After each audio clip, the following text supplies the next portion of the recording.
Trevor Story and the Red Sox eyeing the sweep of the Cardinals tonight. Trevor Story, good to see him healthy, doing his thing. These are two really good teams.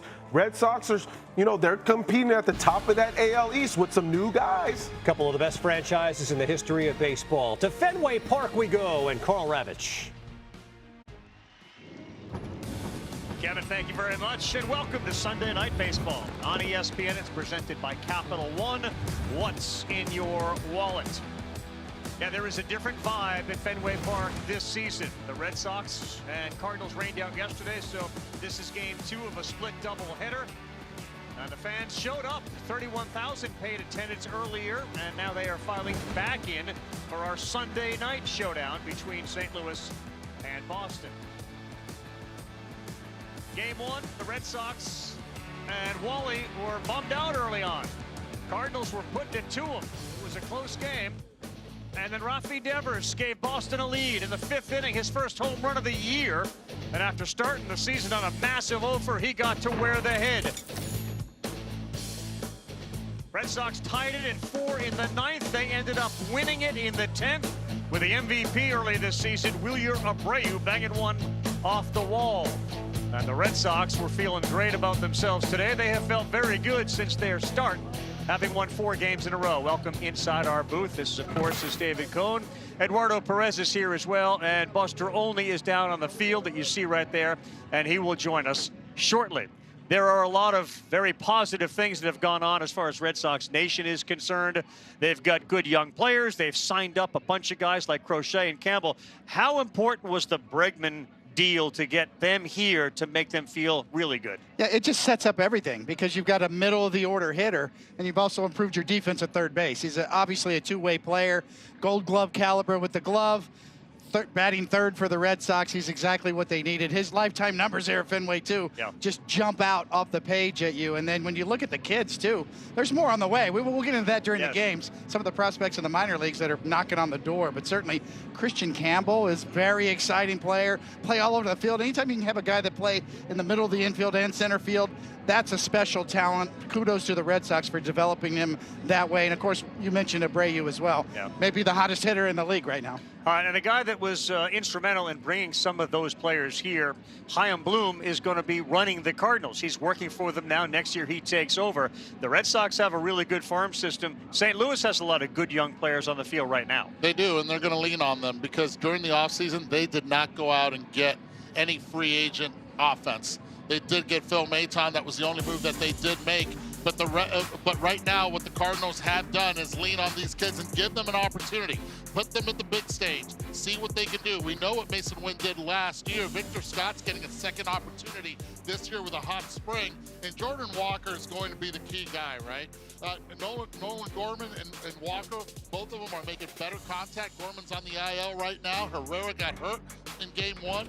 So we'll see Walker, and we'll be able to talk to him to see how the adjustments have been made so far and how it will moving forward. Their offensive approach, to Eddie's point, has led to that. Most 10-plus hit games to start the season. They did it again in the first game. They are sitting there, having done that in every game so far, threatening that great 1999 Cleveland Indian team. We got a veteran on the mound for St. Louis, Miles Michaelis. Come on, Andy. I'm out the game. Try, relax, fit, Skechers, slip-ins. When you'd rather enjoy the pool than clean someone else's. Sweetie, get out of the pool. It matters where you stay. Conrad Hotels and Resorts.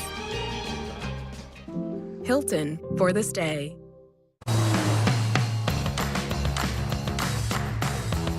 You never want to lose your edge. And the Lexus RX completely understands that.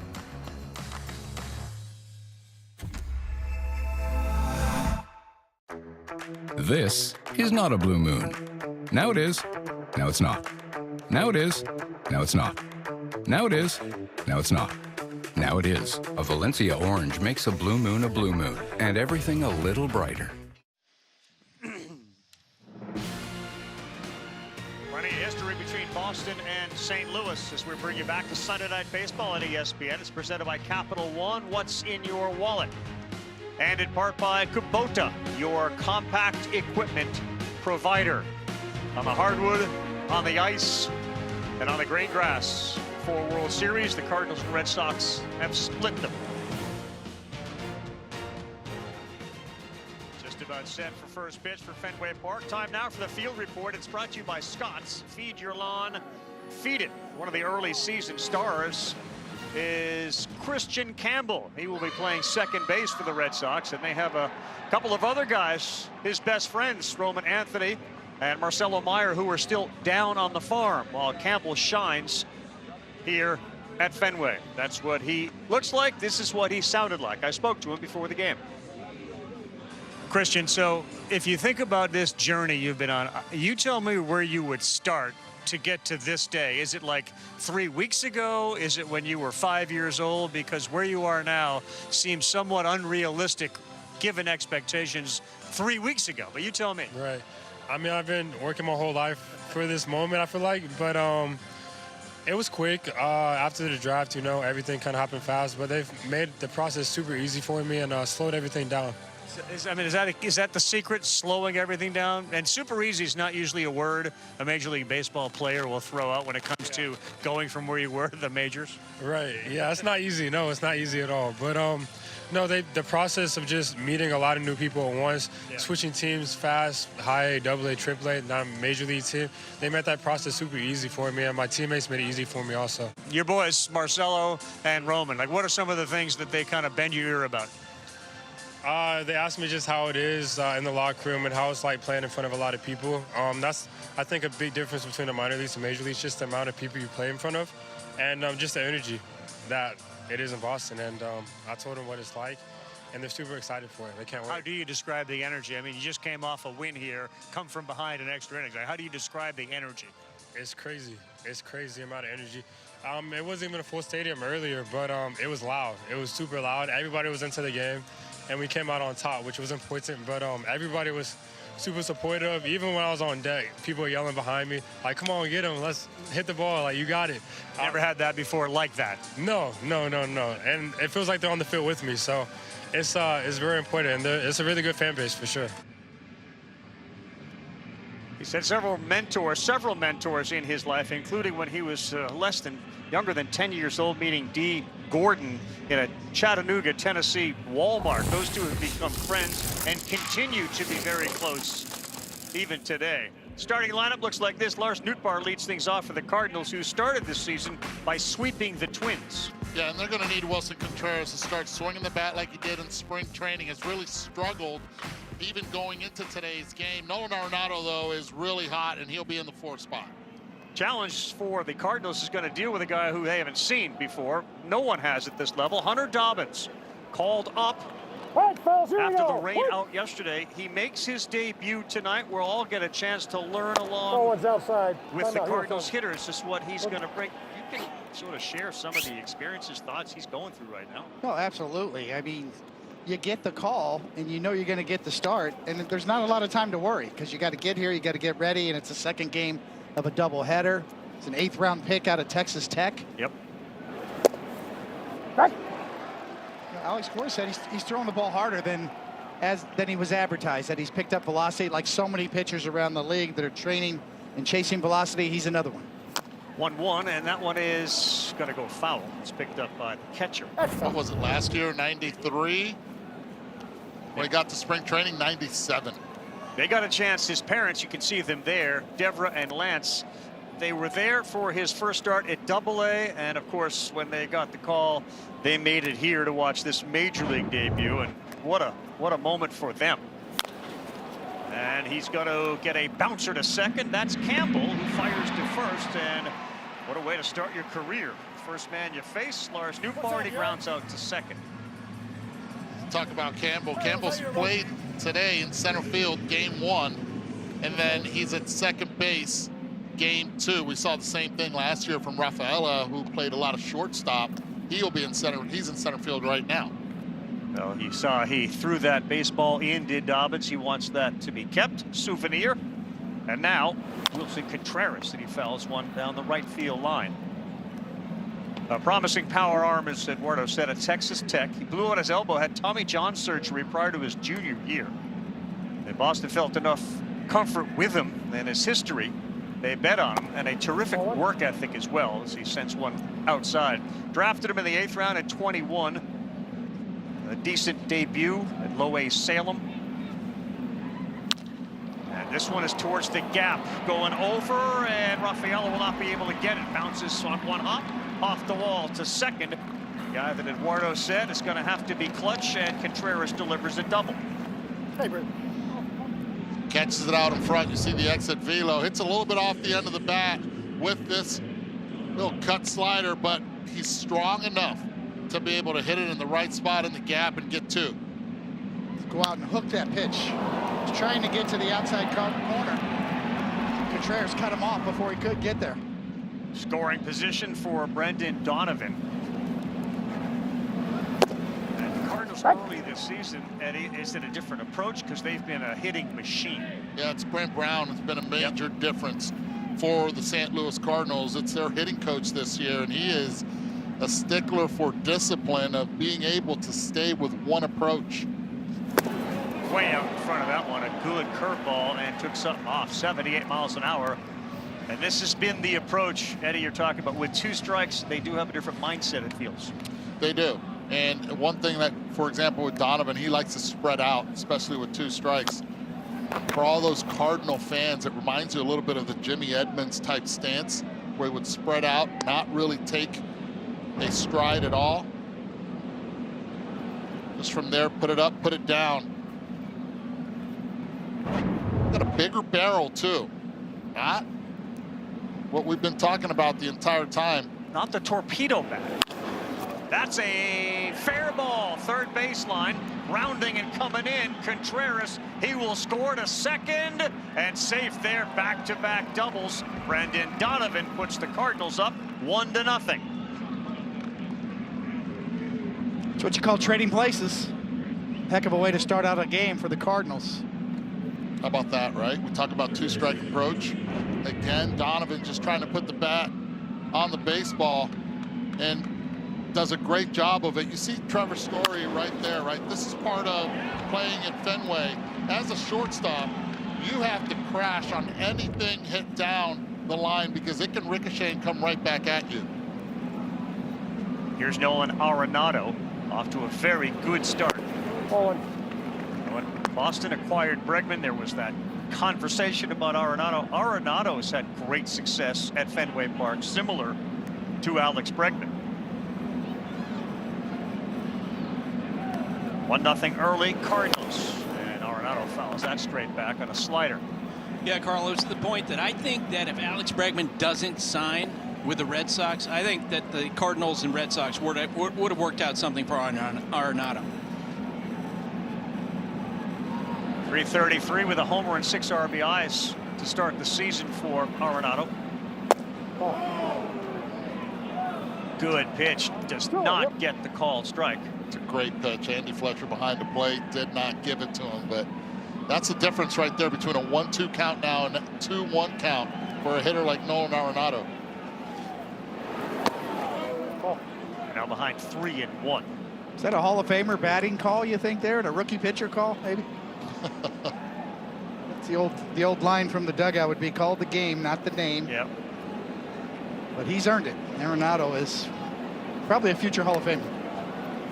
3-1. Donovan with an RBI off second at a 96-mile-an-hour fastball. Pitch that he probably will be known for as a splinker, similar to what Paul Skeens throws. He just throws it a little differently. But he and Kyle Teal, who of course was traded away this offseason, discovered it, and it was Teal who said, we need to throw that in a game. We'll keep our eye on it. It runs about 89 to 92. Back to a fastball, and Arenado spoiled it. 96 miles an hour on the top end right there. Yeah. That's pretty quick.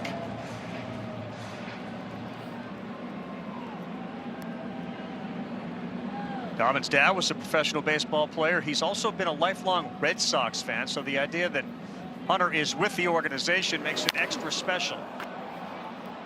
Another fastball. Both pitches out of the zone away, yet Nolan standing a little bit further in the box than he has in the past.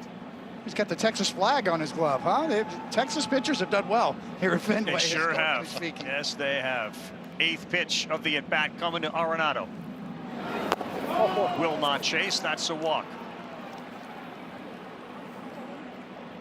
Clemens, Schiraldi, yeah, there's a whole bunch of Texas guys that have made their way through Boston, got comfortable here.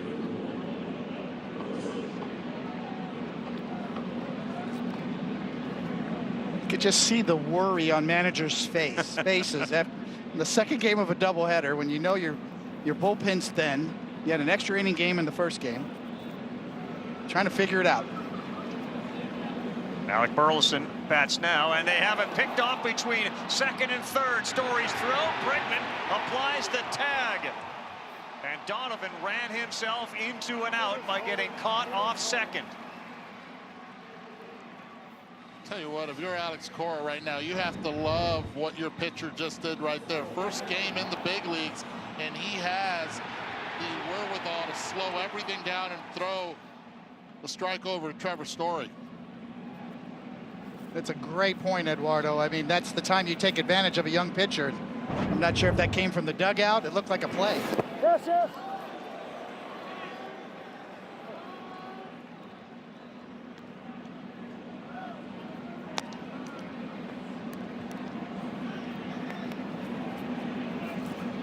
Pretty good stab by Story, too. And then Bregman at third applied the tag. Out in front of two of those now.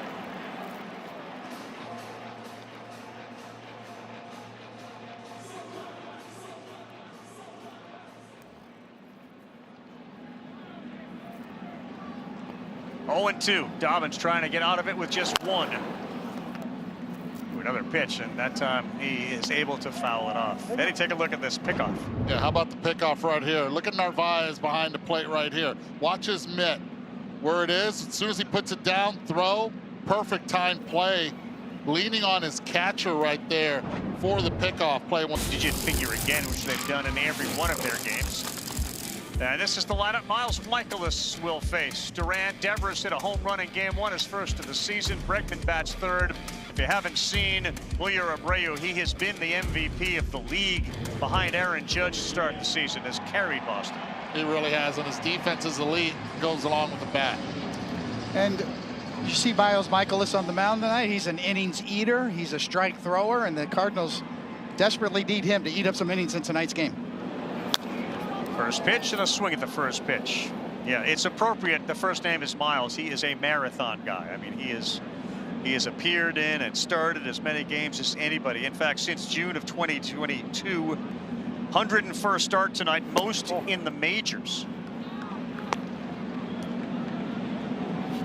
Call that posting, right? He posts. He posts, and he's had a chance to be like a 200 inning guy too at times.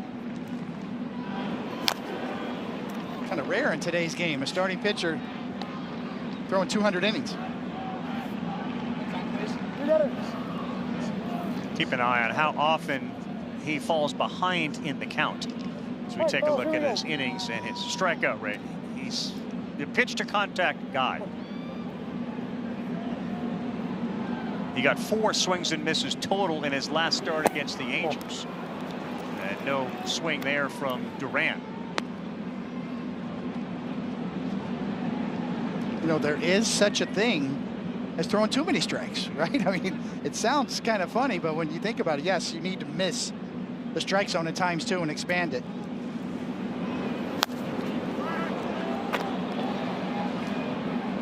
The Cardinals defense behind Michaelis Arenado is shaded to where the shortstop would traditionally play, and Mason Wynn, with all his speed and terrific arm, is shaded up the middle. Donovan is at second. Burleson is at first. Nootbaar is in left. Victor Scott is in center. Jordan Walker, who will wear the microphone for us in inning number 3, is out there in right. Paez behind the plate. That's one bounce off. Catcher Herrera hurt his knee in game 1. He was walking pretty well in between games, but it was a weird injury. He was on third base, and after a foul pop out, he had to be helped off the field. Yeah, what we heard between games was that he just felt his knee give out. And of course, it was a scary scene. He was helped off the field by teammates, and you wondered if they were going to be without him for a while. But between games, I think there's some more optimism that maybe they dodged a bullet there, Carl. That has got to be scary on the 8th pitch of this at bat. Swing and a miss. He got him up top with a slider.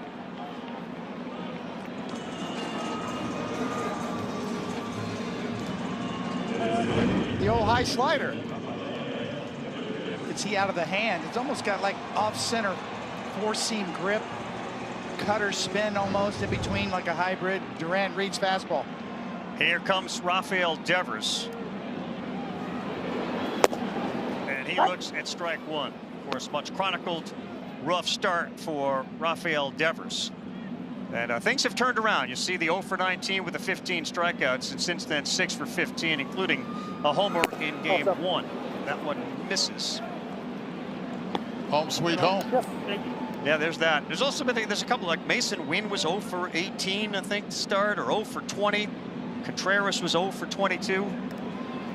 And then Devers. And that one is smoked to left. That one's going to hit the wall hard, and he's going to be challenged to get to second. That's a put the brakes on. He would have been out by 50 feet. A rocket off the bat of Rafael Devers, and a really good sign for the Red Sox to see him starting to find his groove. Yeah, really good sign. I talked to him before game one, and one of the things was bringing the hands down a little bit from the set position. Going the other way is key for him. That's where he hit the home run in game one. This time a missile off the wall for a base hit. Now Alex Bregman. He swings at the first one. And out of play. And lost in all of that was Newbar in left field being able to throw that ball back in. Well, the monster, it can giveth and taketh away, and this is the taketh away part, a sure double, and turns into a single. This happens more than you would believe. Playing here at Fenway for the year I did, I got saved a lot with balls that would have been a double or even home runs elsewhere. That are singles here. Bregman back up the middle and through into center field. And it's now first and second. Devers will try to go to third as Scott attempted to pick it up and dropped it. Devers took advantage of it and took the extra 90. It's first and third. Get dirty, big man. Get dirty. Right there, people loving in that dugout, the hustle of Rafael Devers, who had pulled up at second base, and Scott has to know who's running on the bases and everything. As soon as he gets close to the ball, he should already know and anticipate that Rafael Devers isn't a guy that's going to take that extra base. So a single and then an error allows him to move up, and the dangerous Wilyer Abreu. Strike number one. He is 12 for 23 to start the season. 3 homers, a couple of doubles. He also has 8 walks, and he was the hero in game one, having not started but coming off the bench. And he delivers again. A single into right field. Plates Devers. 3 consecutive hits for Boston, and Abreu, you cannot get him out. It's tied at 1. That's a beautiful piece of hitting. In game one, he ended it with a shot off the wall, and it was a fastball. This time it's a changeup, and Miles just leaves it a little bit over. And give credit to Wilyer, recognizes it and uses his legs to be able to go and get it, and right over the leaping Donovan at second. Watch him go down and get that. Digs that out and gets elevated. Next up, Trevor Story is the Boston hit parade. Started with Devers after the strikeout of Duran, a single, Bregman single, and Abreu. What a tear he's been on to start the season. And this was coming. Alex Cora has been touting Wilyer Abreu for a number of years.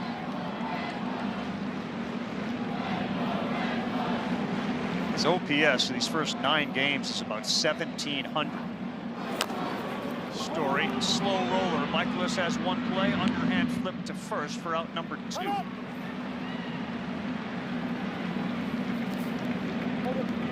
If you have Abreu on your bingo card for leading baseball or the American League in so many of the offensive categories? I'm not sure, but you are correct. I mean, Alex Cora just has one of those eyes for talent, and he knew right away with Abreu. And even if last year he was touting him for the All-Star game.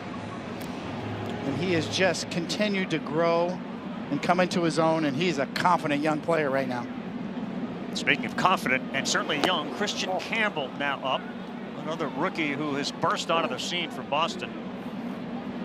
Part of that bursting was signing a long-term contract for $60 million, but could be worth upwards of $96 million.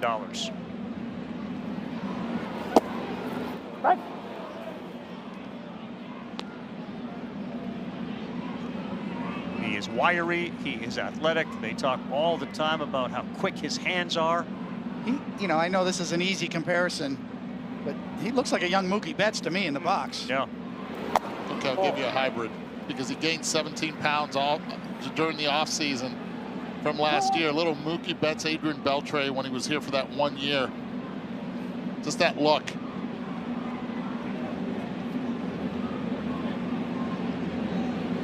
2-1 count to Campbell. And a one-hopper to the second baseman with some spin on it. Donovan is there. Campbell's retired. But we got a couple of runs. One for the Cardinals, one for the Red Sox. An RBI for Abreu. We head to the second inning from Fenway on Sunday night. Ended up like in full neutral, so that didn't work. This offseason, the Cardinals went the opposite way. Basically full nothing. Boston fully invested again, trading their future for the present. So say hello to Garrett Crochet, and here's $170 million to stick around. Alex Bregman hop on board, and wait, was that Devers who actually jumped overboard? Did they actually torpedo this whole thing? Well, time has proven no, they didn't torpedo it. Devers has found his groove, and Boston is a much improved baseball team. And for many, Bregman and this team is a sort of chic pick to go deep into the playoffs in October. Well, he knows how to do that. The American League East is a beast once again this year. Here we go. Especially with the Red Sox and all those moves you just mentioned, right in the middle of it. Dobbins got 5 swings and misses in the first. That's not going to be one. It's a high chopper to Bregman. Good throw, and it gets Jordan Walker. Not an easy play. I'll tell you this, when you're at third base and you see that chopper and you got to start backstepping it a couple, you better get that arm ready, especially with Jordan Walker. He's big, but he can move over there. Right there, he knows that he can't take that extra step. He has to let it go in one motion. Throws a strike over Romy at first.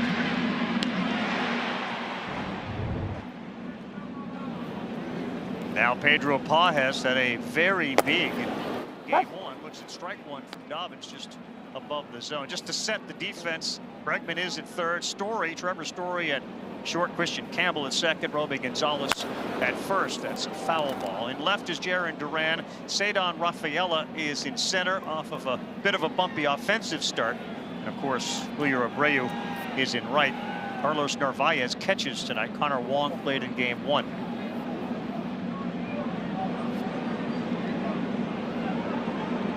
Here we go.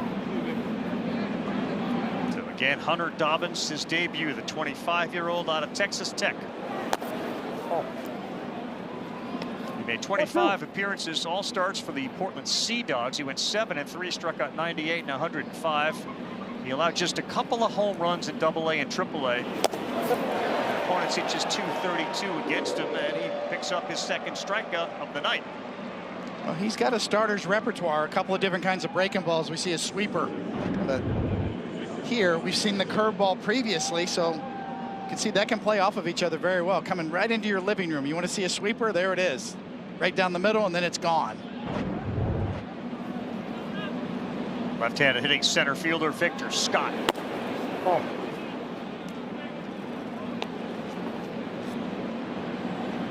Fall behind 1-0, and then your team ties it up. What does that do for a pitcher, especially a young kid? Yeah, it's an immediate lift.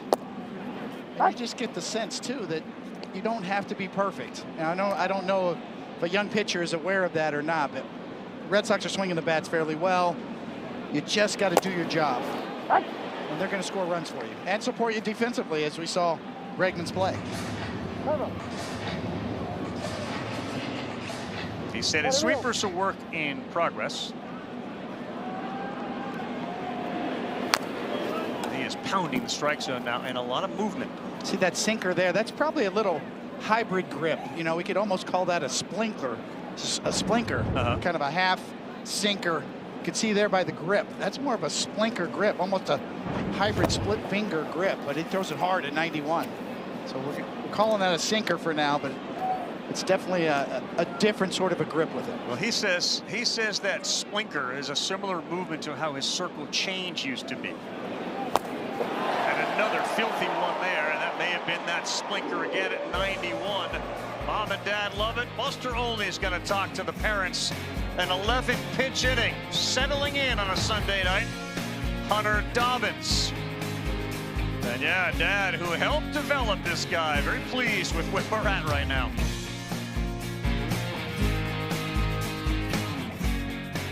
Team your players, baseball your way. Get personalized highlights, push notifications just for you. Download the MLB app today.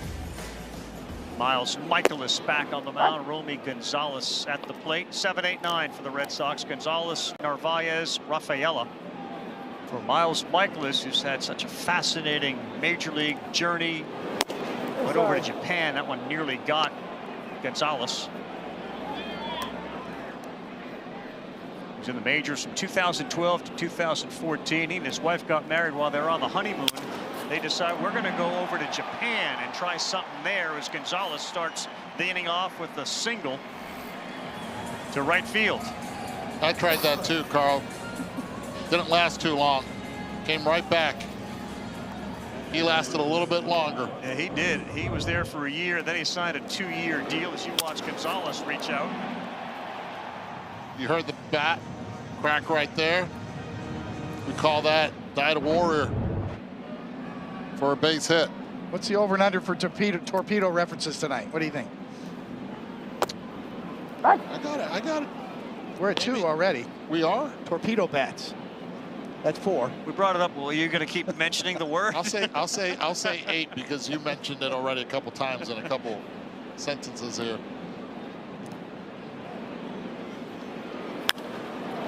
A play off the bat of Narvaez. Yeah, Eddie, Miles went over there with his wife, Lauren. Lauren became maybe more popular than Miles did. She served as a UFC ring girl. She was a spokesperson for Face Wash, a Japanese health supplement.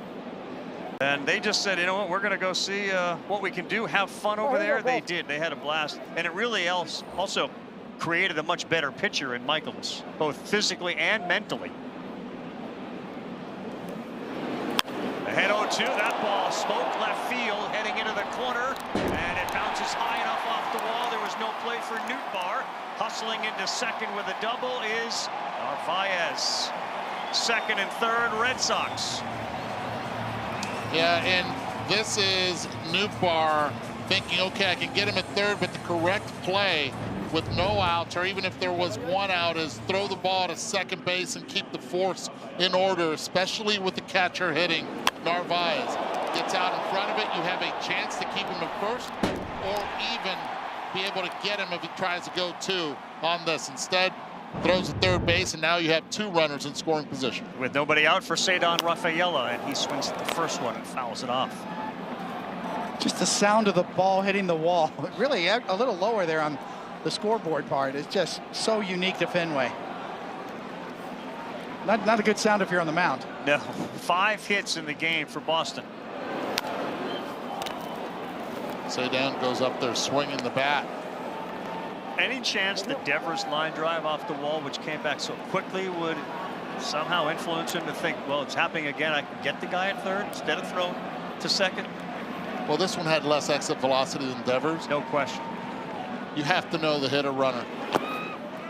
It's almost a play you have to anticipate beforehand, yes, right, to make the correct decision. If you're waiting to react after the play happens, then you end up throwing to the wrong base. 1-2. Rafaela just the 115 out of the gate. Oh. Will not offer. And the challenge again for a guy that doesn't strike a lot of guys. You need chase. And otherwise, there's going to be a lot of foul balls. This guy's a hard guy to walk too. He'll swing the bat. Michaelis shakes off 2, and he's ready now on a 2-2.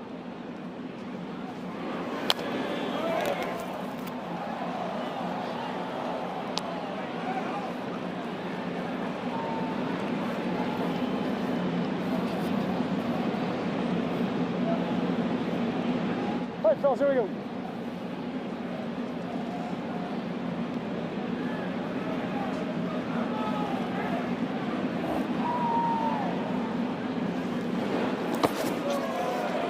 Good job by Pages to keep it in front of him, and now the count goes full.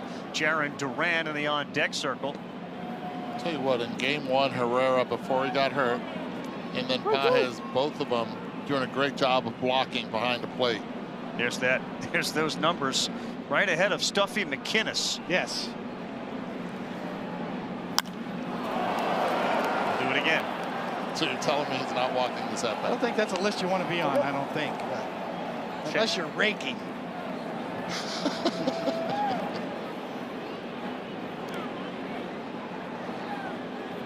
Shano, Sadon, and Stuffy. On the 8th pitch, he sends it into right field. Narvaez is in. Boston's on top, and they are getting to Miles Michaelis early in this game. They lead it 2-1. Then the hit parade continues for the bottom of the order. They're having him 0-2. He tried to get him to chase, evened up the count, then went 3-2. And this kid right here does not like to take walks. He'll expand the zone and still find bat head to it. It's exactly what he did. Goes down and gets it. This one, a two-seamer. You know, Michael was trying to go inside with that two-seamer and kind of yanked it down and away. And now Jarren Duran with Gonzalez.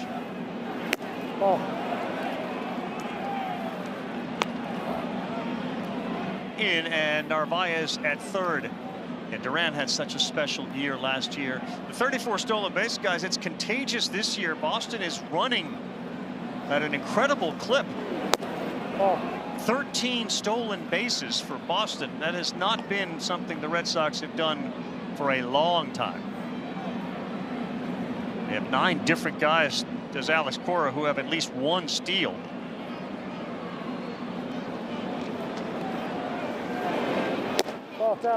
Doesn't get the benefit of the call, just missed off. Boston's got 6 hits in the game, guys, and they have come in succession. First inning, they had 3 consecutive hits from Devers, Bregman, and then Abreu, and in this inning, 3 consecutive hits. Gonzalez, Narvaez, Rafaela.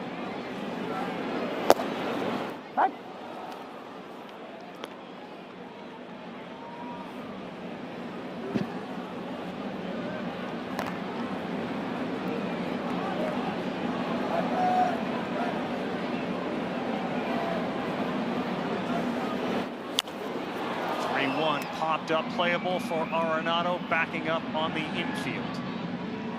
And Duran 0 for 2 to start the night.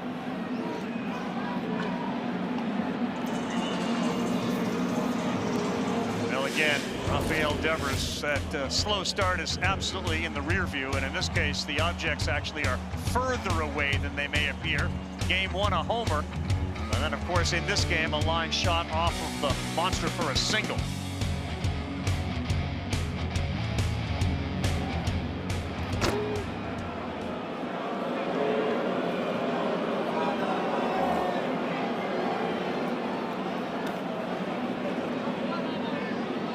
Rafaela falls under that category of speedy.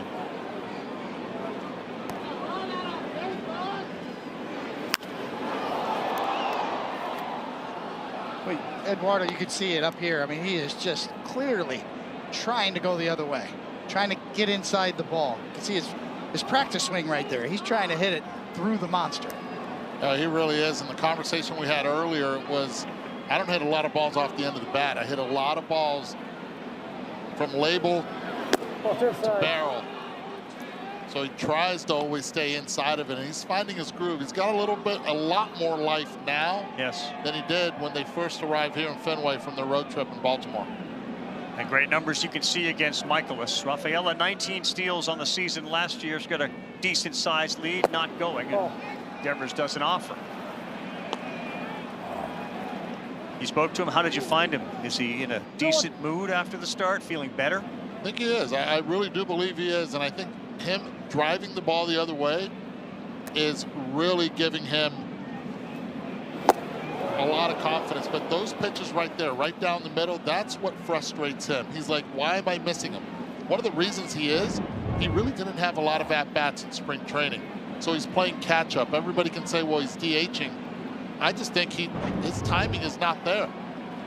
Hands are a lot higher right now than what they usually are and what they've usually been in the past years. That must be a conscious decision. I mean, he could see that. The hitting coaches could see that. But it's feel. Remember, because he had issues with the shoulders, did not hit a lot in the offseason. I meant the hands being in a different position. He usually has them face high. There it goes, and it is ball 4 on Devers.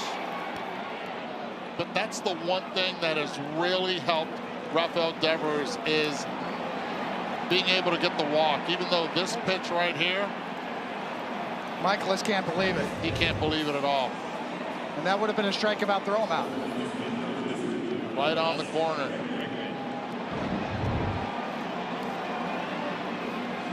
There's been a few of those tonight for Miles Michaelis.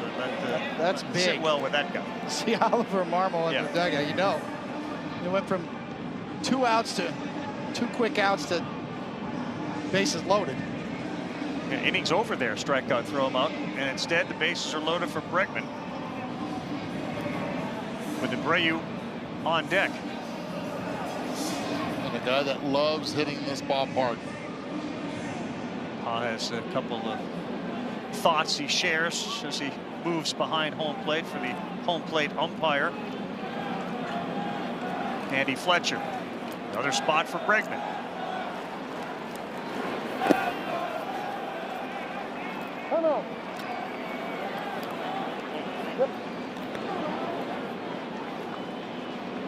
So you got Ted Williams and then Alex Bregman as far as on base. Slugging at Fenway, Kingman, Bregman. And of course the great Frank Robinson OPS. This is why Boston was very interested in bringing Alex Bregman here to Boston. Swing and a drive, left field. High off the wall for Bregman. 2 runners will come in, he'll go to second, and Alex Bregman delivers at Fenway again. A double scores Narvaez and Rafaela, and Boston's got a 4-1 lead. Boston better get used to this combo of Devers and then Bregman, as in both innings, first and second, they've already created damage. You have the walk, and then right here, Alex Bregman playing pepper off that wall. He's always been one of the very best at getting the ball in the air to the pull side. And some of that was playing in Houston, and that's why Fenway Park is such a good match for him. 3 runs in, Abreu. So how big does the ball 4 and the throw him out feel now?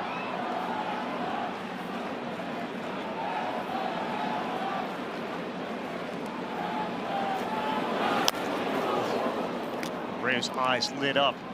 This is a guy who recorded the walk-off hit that scored Bregman in game 1 of the doubleheader, and he subsequently came right back in the nightcap with a single. OPS, he's ahead of Judge, he's ahead of Jose Ramirez, and it's not currently close to start the season. And he ropes another one.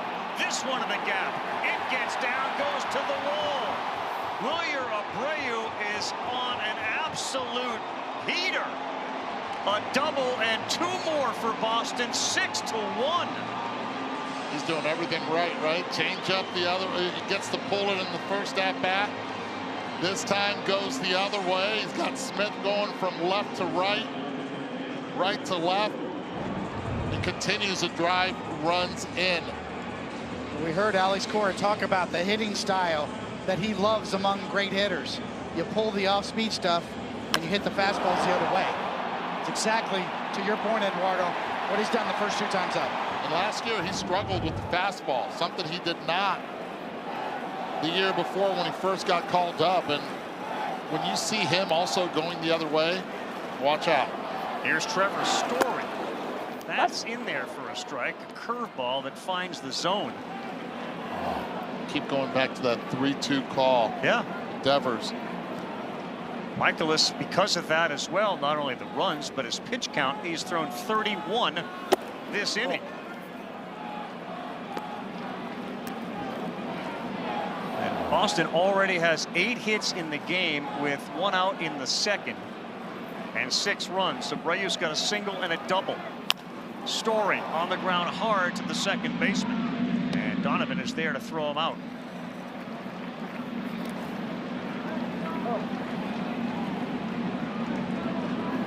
Well, Duran has accounted for 2 of the outs tonight. Story has accounted for 2 of the other outs, and this guy, Christian Campbell. So 3 different hitters are responsible for the 5 outs that Michaelis has gotten tonight.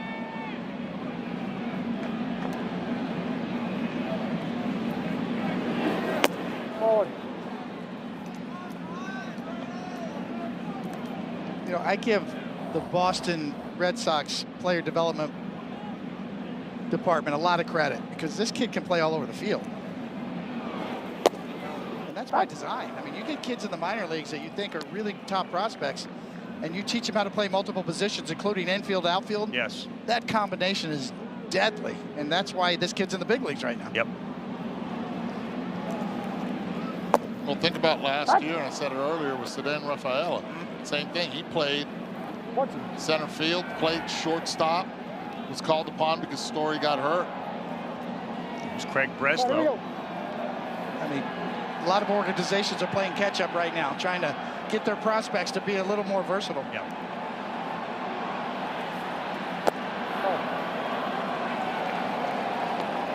Breslow, of course, pitched here, and now he is running the organization. And also an emphasis on defense. That's why Bregman's at third base. Campbell got jammed on that pitch. Had conversations with, you know, personnel from the Red Sox, and the one thing that they want to try to do is, at least if it's with their prospects, give them consecutive games in the same position. That way you can get the repetition, then move on to another position. Or let's say 3 more games. Not try to switch after every game, because you might not have the same opportunities defensively in one game than you have in another. Well, winning at home has been a priority for the Red Sox. It's one of the goals this season. They haven't had a winning home record in a couple of years, including last year. On the 40th pitch of the inning, Rafaela doesn't offer.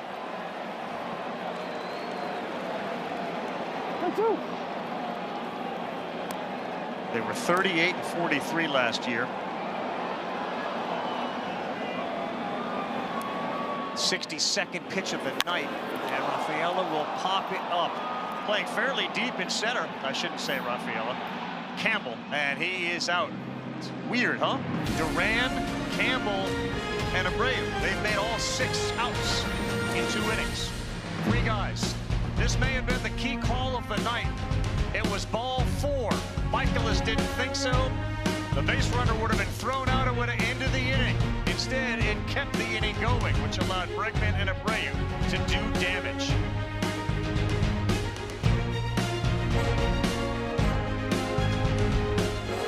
The Sox have a 6-1 lead. Ooh, look out. Hunter Dobbins just let one go at his major league debut. He moves to the 3rd inning with a 5-run cushion. Roger Clemens style, just right like there. another Texas guy, except this one went to Tech. Mason Wynn, followed by Nootbaar and Contreras.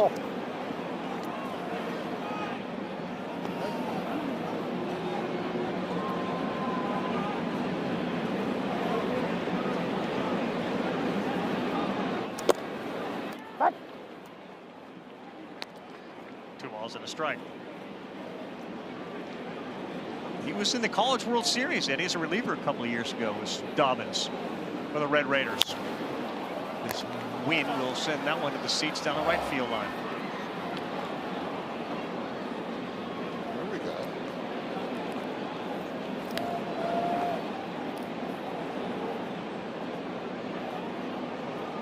Oh, there we go.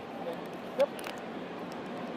College baseball programs have proven to be such a great ground for these players that they get to the big leagues and already Cody, especially out of the conference like that he played in.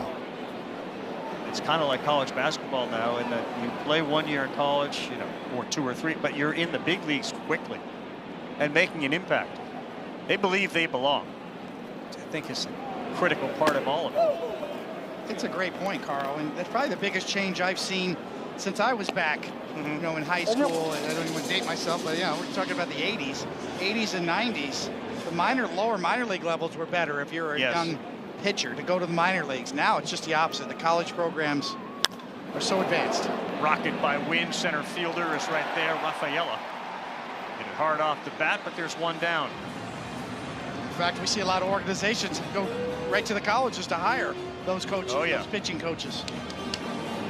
And you see some major league coaches go to the colleges because they pay very well.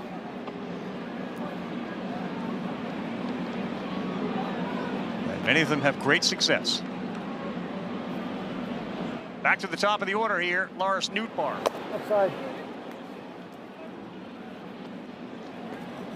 Cardinals, to your guys' point, kind of neutral in the offseason, didn't make the big move. They have a handful of very good young players.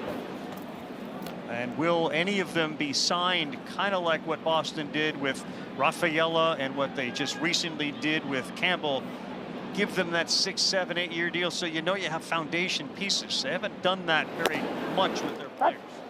They haven't, but I think this is where John Mozeliak is going to just try to keep the books clear for Chaim Bloom, who's going to take over next year, and then Nootbaar, and no chance for Trevor Story. That's back-to-back hard hit balls. One results in a hit. If you look at it, a lot of the young players that are now with the Red Sox and coming up the system were Chaim Bloom's guys. Yep. And guys that were traded to Chicago to the White Sox were Chaim Bloom guys. He built a very good player development here to get ready for the Boston Red Sox, for this city. And I believe he'll do the same in St. Louis. Top of the head, I mean, he just gets hammered for the Betts deal, Mookie Betts. And again, that seemed to come from above him. He didn't seem to have a choice in that.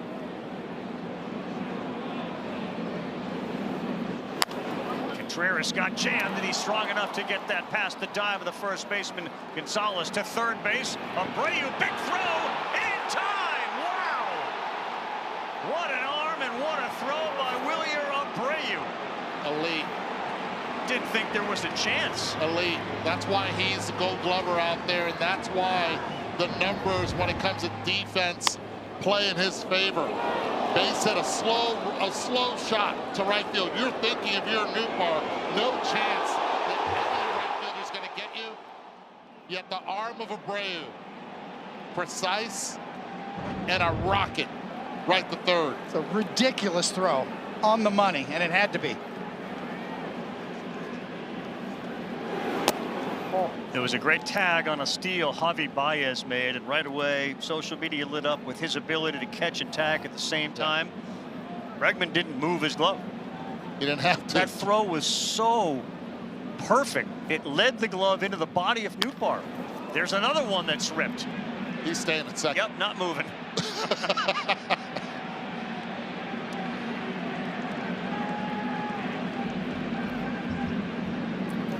Just don't run. Just put a sticker that says don't run on that left shoulder. Add one to the elbow too, because this is special. Goes down, he's like, oh really, you're gonna try that?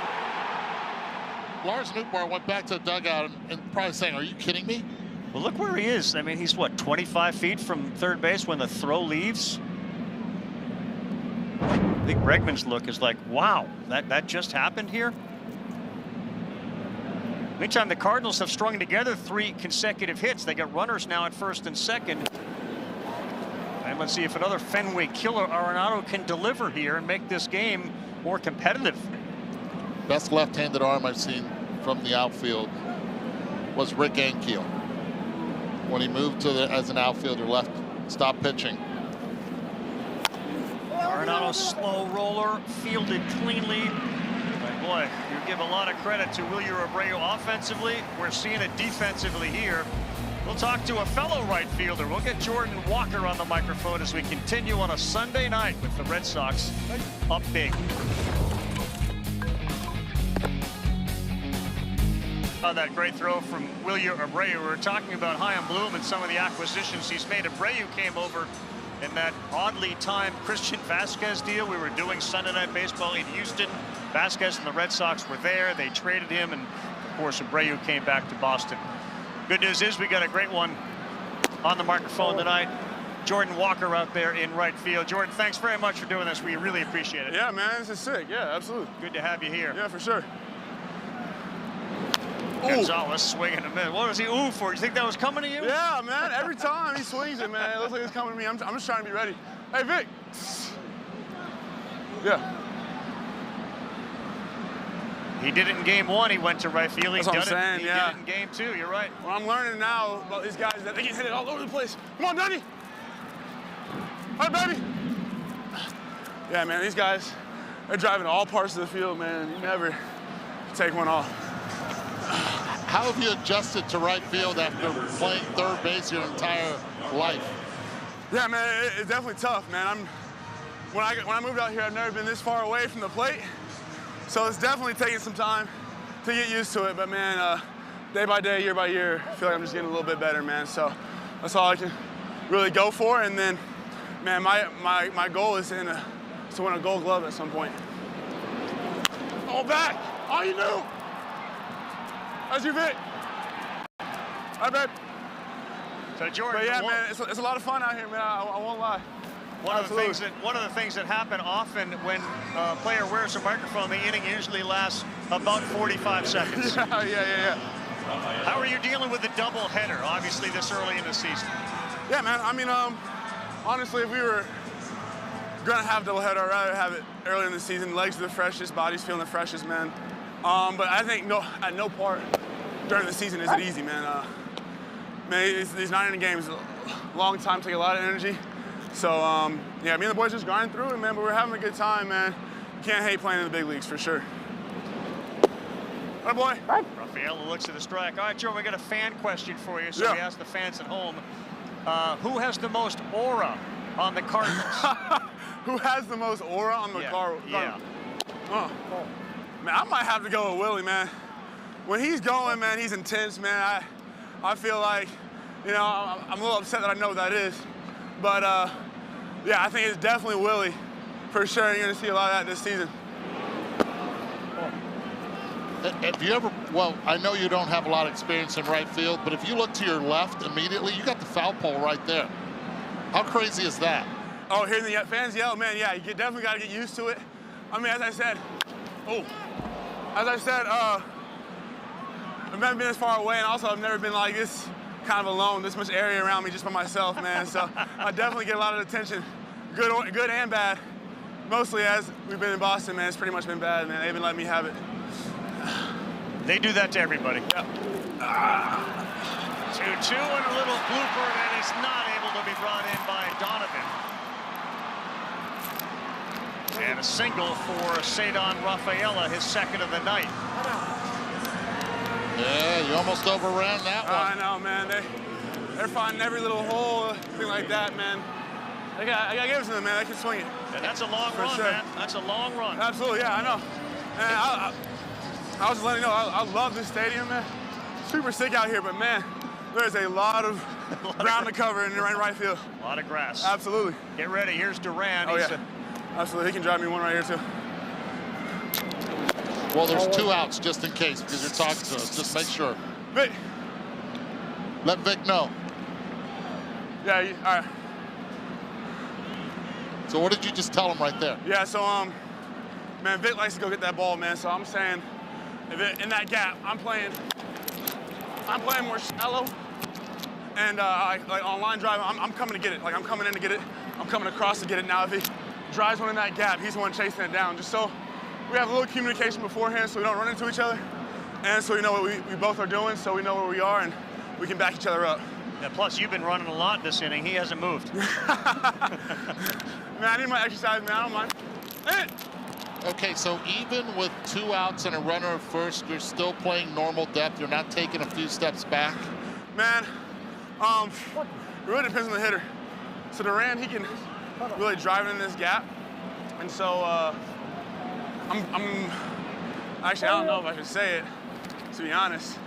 Expose all the secrets and everything like that, man. But yeah, I'm learning to read the swings and everything, kind of play where I anticipate where the ball is going to be hit.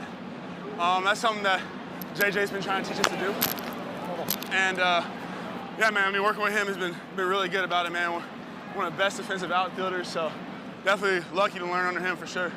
That's pretty much it, man. I mean, we get an overview of, you know, what these guys can do before the game and everything like that. But, you know, he's really into trying to read the swings, and that's pretty much what I'm doing. And then Vic's really good at, you know, helping me move me where he's at, where I'm at, because he can cover a lot of ground. So I just want to be able to cover the ground that he can't cover. So it's really just a team, pretty much a team thing. But yeah, man. So with JJ, that's John Jay, yeah. What's the biggest impact that he's had on you? Pretty much teach me. Runner goes, and that's dropped. Teach me pretty much every aspect of the game. Kind of a lot of the defense stuff, but you know, on the bases, stuff with hitting. So, I mean, he just brings all kind of wisdom and joy to the game, man. And you know, he's chill, hangs out with us, jokes around with us, man. So, everything positive from him. I want to keep working at him for sure, man. He gives out a lot of good things, a lot of good knowledge. Almost. What did they tell you about the outfield? Why did they think you're going to be better suited there? Or was that more about the team that you're on and the players they have? You know what, man? I'm not completely sure, but my guess, and I think that's what it was. I mean, one of the greatest players to ever do it is over there at third base. Yes, he is. And that's why, you know, I'm happy wherever. To be honest, I just want to play. Come on, Johnny.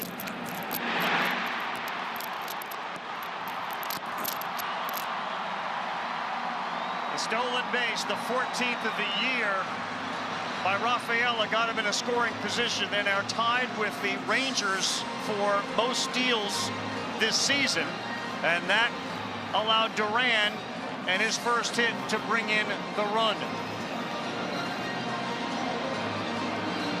You're right, tonight, Jordan, the ball's finding grass and avoiding gloves.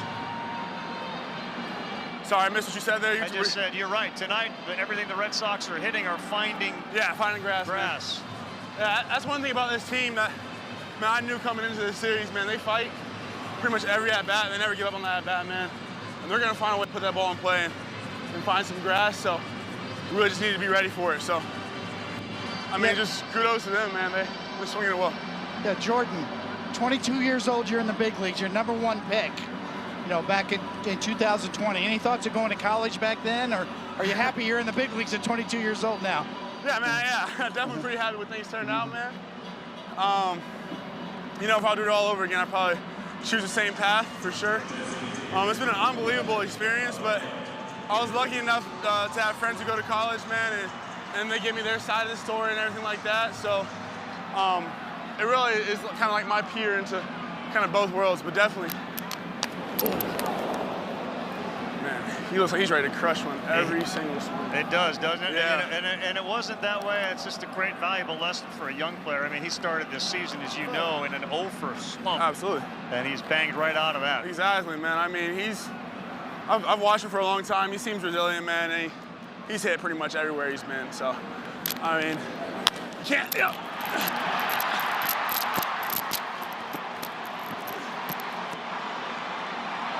A little too fast for me, man. A little too fast for me. And he's one of the fastest in the game. That's Jaron Duran to third. You gave it a shot. Try to get someone else, man, yeah.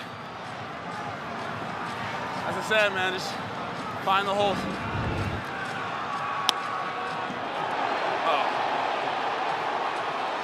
Yeah, we're seeing the replay right now. Nice job keeping the ball down. All right, Jordan, hang with us, take a breather. We will come back. Ollie Marmol has taken Michaelis out of the game. Does he have it? Us out of the game. Red Sox first and third. They were all over him tonight. 7-1. They already have 11 hits in the game. Gordon Graceffo now pitching for St. Louis. His first pitch high to Bregman. Gordon Walker kind enough to hang with us. Graceffo out of Villanova Drafted in the 5th round in 2021. He's 6'4", 220, 25 years young. You got a little scouting report on Gordon?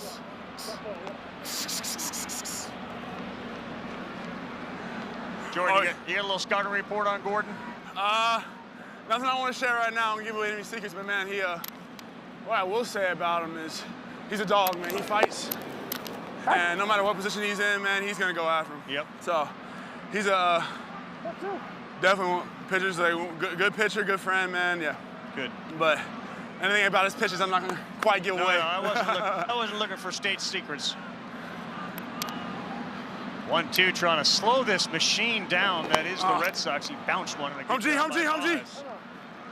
How hard was it for you yesterday, you being a Duke commit, seeing that loss? Yeah, man, I mean, honestly, I didn't watch too much of the game, but I did see all like the highlights of it the next day.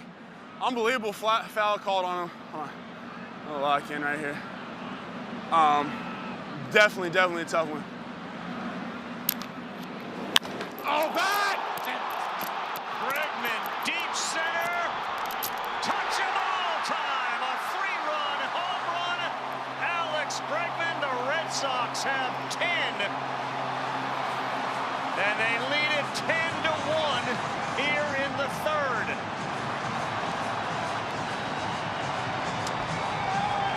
And all of this with 2 outs and nobody on. The Red Sox have just put up 4 runs. And Alex Bregman and Rafael Devers again right in the middle of every inning so far in this game. What a night for Alex Bregman. A single, a double, a homer. And another big swing from Abreu, who also has a single and a double.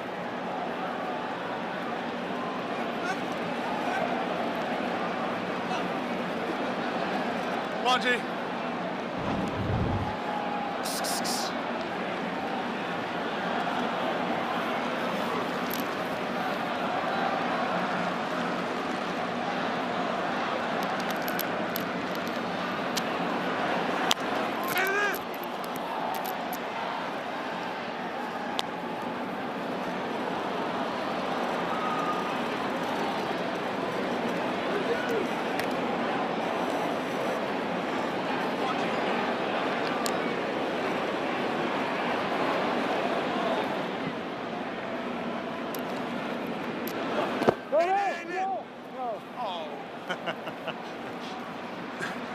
I mean, I have the best view, so, you know. You had it. Like they call on Cooper Flag last night. Not a foul. Right. Come on, G. Did you guys have a basketball pool this year, a tournament pool? Yeah, some of the guys did like a little March Madness bracket and everything like that, but honestly, with the season starting, I don't think we kept up with it too much. Yeah. Yes, sir, you're right. Jordan, listen, man, we really appreciate you hanging with us, man. Thank you. Thank you, man. Hey, you're a good man. Good personality. Great to have you with us on Sunday night. But it's been the Boston show all night tonight. Alex Bregman. Well, if you want to make an impression, remind everybody why the Red Sox gave you the money they did, Bregman is succeeding early.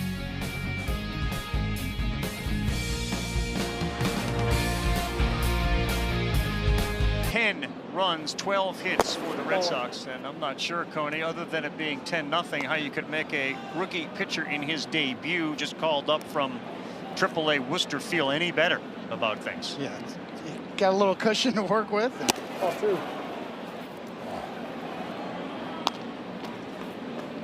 Talking about Hunter Dobbins, who got through the 1st inning after giving up a double and another double, and there was a caught stealing, which was a big break for him, and this one towards the line. It's going to stay in play, and it's a fair ball. Mishandled out there by Duran. At one point, that ball looked like it was going to go to the stands, and as you all know, it keeps coming back into fair territory. Yeah, that's a tricky one and the tough one. If you don't have a lot of experience in left field and you've come up as a center fielder most of your career. Right then, as soon as he takes his eye off, he continues to track the baseball, but you have to know that the baseball is going to come back to you, and you see him squared up more to the wall down the line instead of to the batter, and that's why it appeared as it came back. Optical illusion right there by his positioning. I've seen so many plays like that here at Fenway Park down that particular line.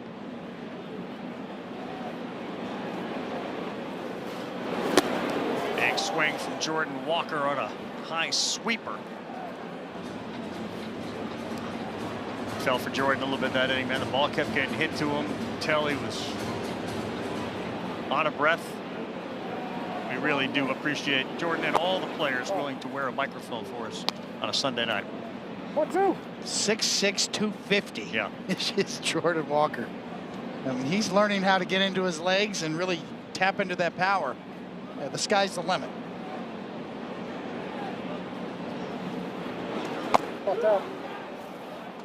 Well, StatCast has him in the 100th percentile when it comes to bat speed. That says a lot. That also explains a lot of the swing and miss because that bat head just gets in and out of the zone so quickly. Oh, no. That's a good take. His pitch does move a lot, that sweeper. So Burleson was given a double, no error on Duran. He stands at second base.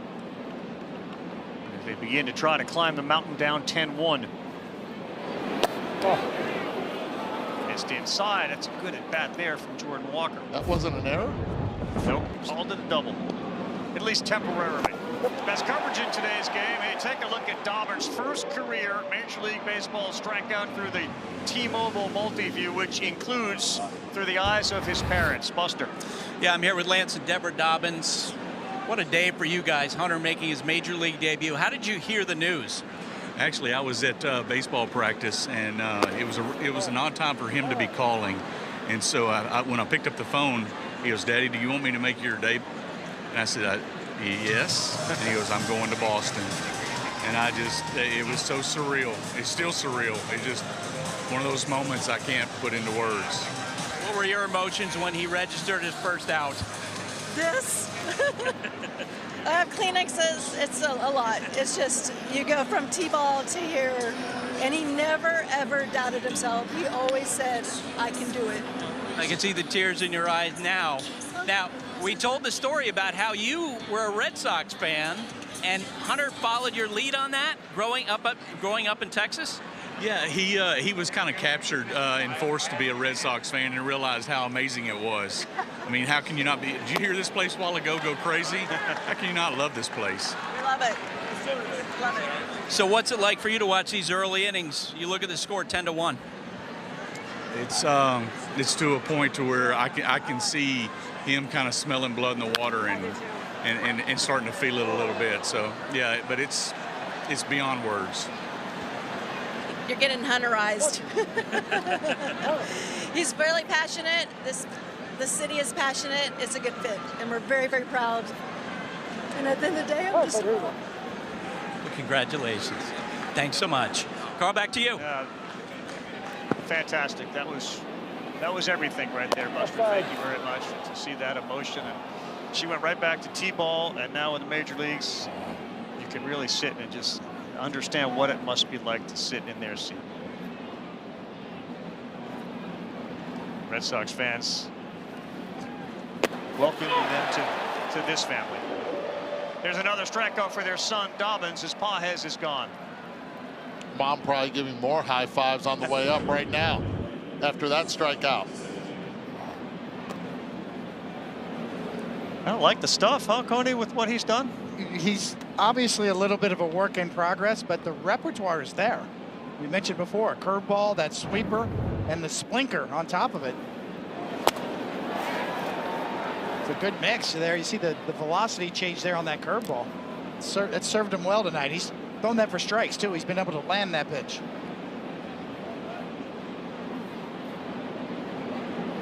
The 0-1 to Victor Scott. And this one is going to be playable, and who's going to get it? There's the flip. Did he keep the foot on the bag? Yes, he did. Difficult play. Gonzalez ended up picking it up for a second. I thought Dobbins was going to field it and just step on the bag, but he could let it go. It's a good job by Romy Gonzalez as well, because you're caught in between. Is Dobbins going to make the play, or do you go after it? He bare hands it and is able to give him a clean feed. Tough on the pitcher as well. Right in the middle of the bag, a little dangerous. A heck of a play by Gonzalez with the bare hand on what has been wet grass.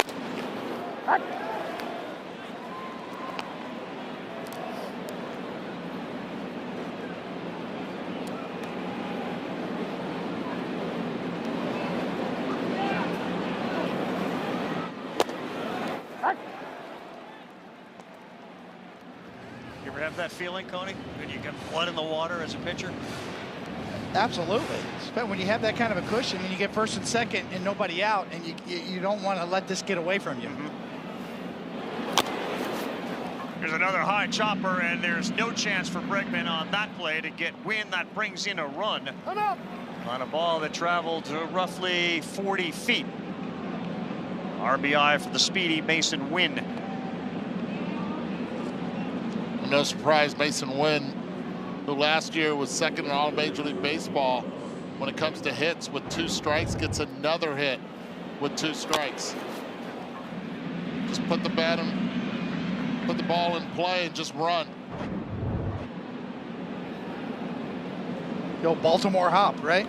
Right off the top of home plate. Seen a few of them. Here's the guy known as Newt, Lars Nootbaar.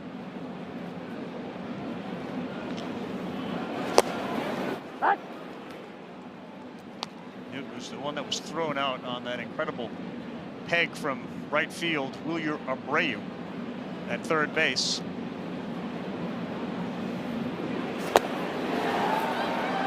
Way out ahead of that slow curveball. He's made a lot of good pitches, and that curveball served him well.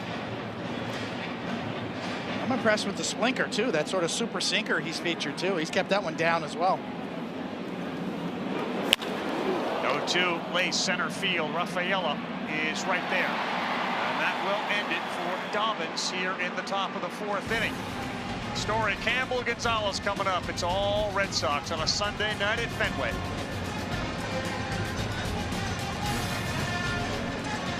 Big debut. What are you seeing in him? Good fastball, good command. The back pick kind of like gave him some breathing room, right, and confidence. And since that play, he started pounding the strike zone.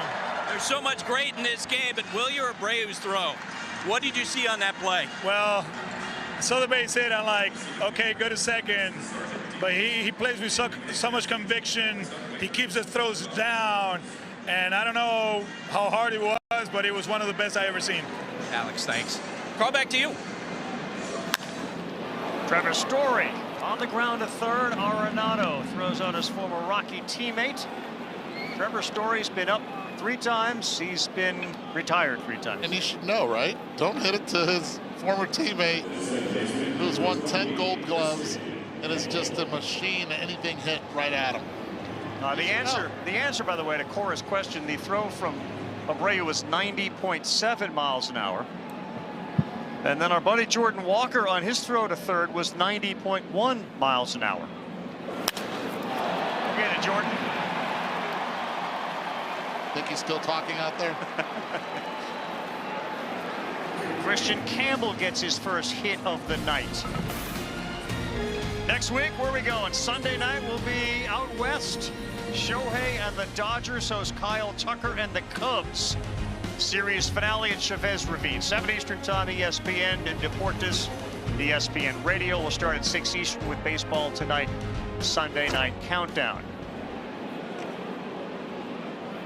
Dodgers beat by the Phillies 8-7. Yes, the Dodgers have lost a couple of times this season. They have, to the Phillies. Phillies have looked very good this season.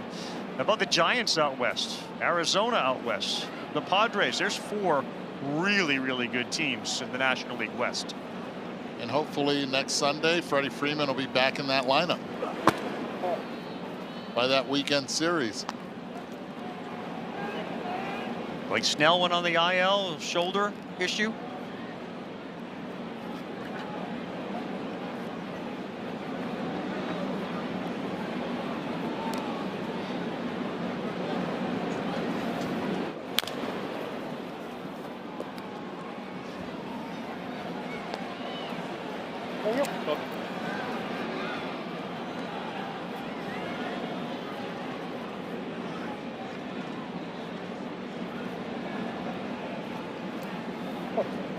Romy Gonzalez followed by Narvaez if they get there with 1 down and 1 on.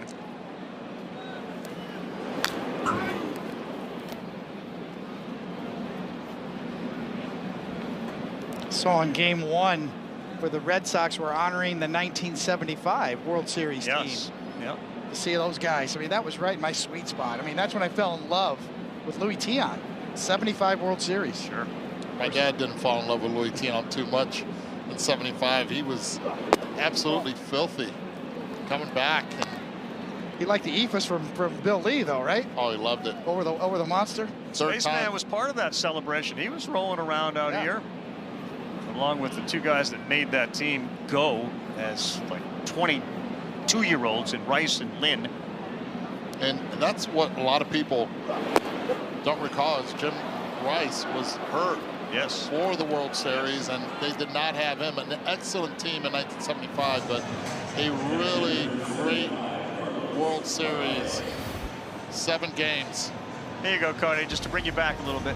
I mean, I was a 12-year-old kid playing wiffle ball in the backyard, and I was Louis Tiant, trying to throw exactly like that. They got to show my dad here taking a whiff. Come on now.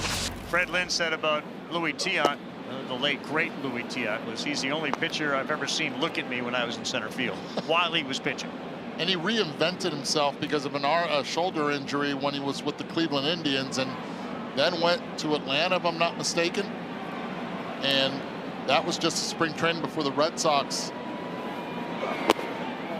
were able to really reap the rewards of his greatness. Carlton Fisk, of course, 75 with that home run. Rico Petrocelli, third base. Rick Burleson, the Rooster. Fans in New England fell in love with that team and that guy. The relationship because the team was so young. I heard an interview with Lynn and Rice. That team took off when school ended and the bleachers got full of college students. They started to relate to the team, and the team took off after that.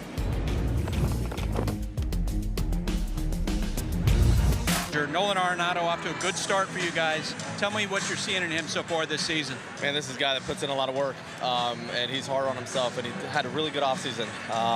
He knew he needed to get after it. He had something to prove, and he's come back and done a really nice job. Defensively, he's making incredible plays. Offensively, he's in a good spot, so it's been a positive showing for sure. It's scary seeing in game 1 Ivan Herrera, great young catcher, helped off the field. What can you tell us about his knee issue? Yeah, everything came back clean, which is good. It could have been a lot worse, so he'll miss some time, but we're definitely not looking at anything serious. So he'll go on the IL, but it could have been a really bad situation. All right, thanks. Carl, back to you. Oh, here we go. Yeah, fingers crossed, because Herrera got off and has been unbelievable. So knee inflammation was the... Dobbins lost one there, and he drilled Contreras with a fastball.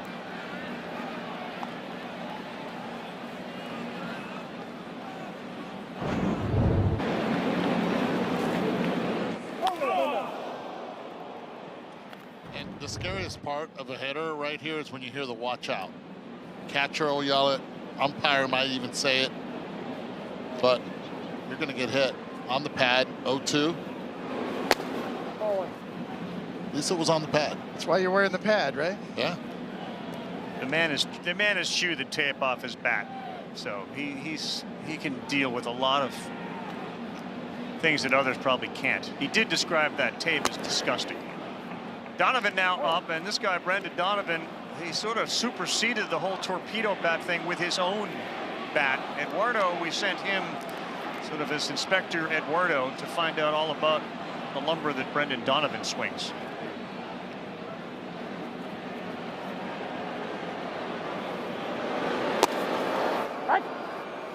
We discovered he's just ahead of the curve because he's moved the meat of the bat down a little bit. Did that a couple of years ago. And it's led to a barrel and hard hit rate. There's another rope. Yeah, so it's really interesting. Even way before all the torpedo madness, there's nothing to do with that. He just wanted to have the most barrel possible in his bat. And one of the things he did is the cup, and we hear about bats that are not cupped or that they are. The cupped bat that he uses is actually a lot deeper. It's 2 inches deeper than any other bat that you see. Like right here, this is the Brendan Donovan model, but there's so much, and you see how deep your fingers, even though they're very short. That's 2 knuckles right, for me. Right there. And he has bat head from here all the way to here. That's a lot, and that's what he wanted to do. A little check swing caught by the second baseman, Campbell, and he dropped it on the transfer to his hand, so out on the lineup. But I just thought it was really interesting because everybody talks about torpedo. Well, this has almost, if not the same effect or even better. And he was the one that actually went in and designed the bat himself with the model. 33.5 inches long maple. The Brendan Donovan 33, BD 33 from Old Hickory. Doubles as a shot class? Is that what that is? Tell you what, what's the score right now? 10-2? It's deep enough. So it's deep enough. Plenty deep enough. It's not the Stanley Cup, but it's something you can get out of. And there's Arenado sending a shot back up the middle. Let's go back to that interview Eddie did with Brendan Donovan.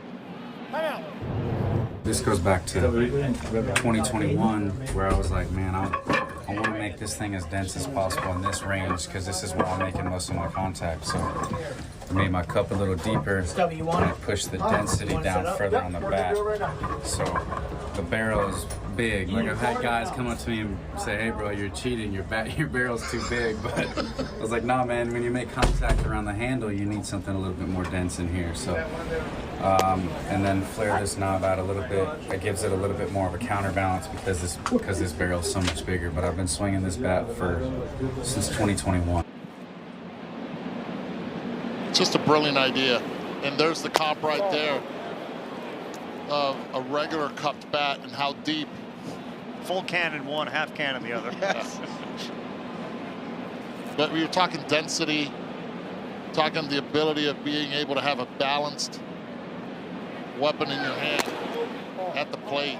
That's what Brendan Donovan was able to create. Sounds a lot like golf clubs, right? Game improvement clubs, moving the weight around, forgiving.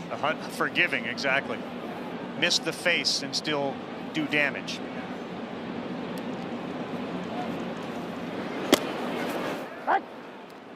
We hear all about pitch design all the time and everything, and you sure have your clubs or golf clubs are fitted to you.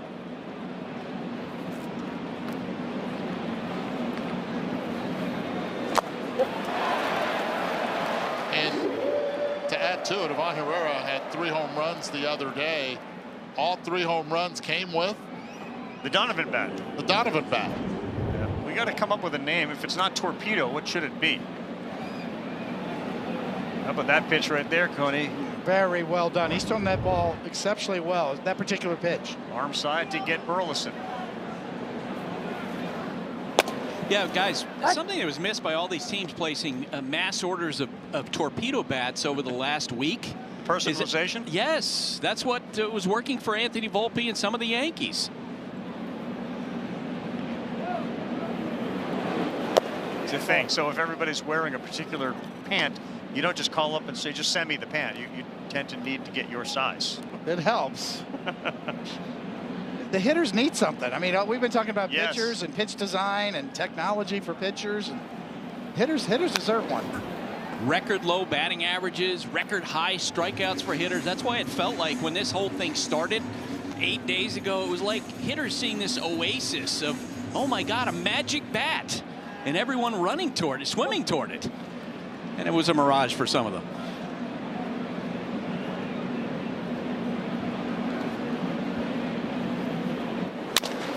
Walker beats it into the ground, fielded cleanly by the athletic Christian Campbell. It stays 10-2. Frustration for JW here on a Sunday night.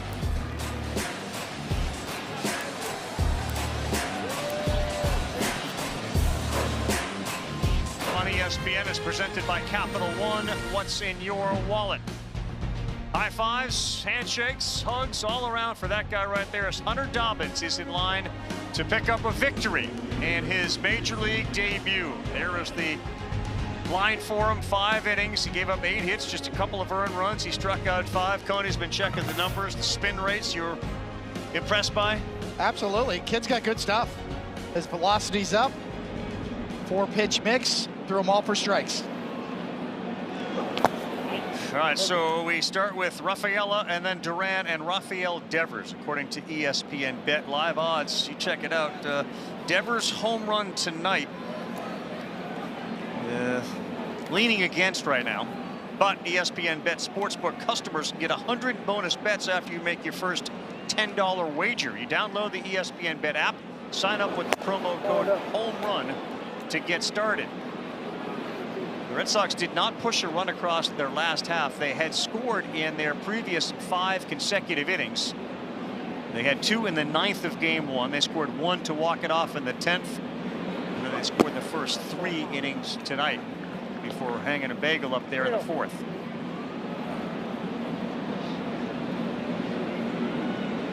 The Yankees lead the East. They're 6-3. Boston 5-4. The Blue Jays, who come in here for a series next, 5-5. Rays 1 under. Baltimore 4-6. What?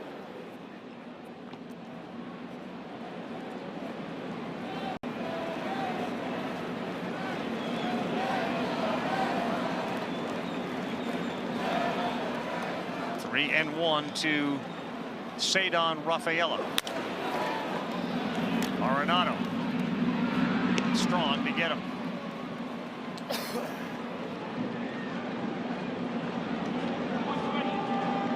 Want to stay up to date? Just tell Siri, show me today's MLB scores.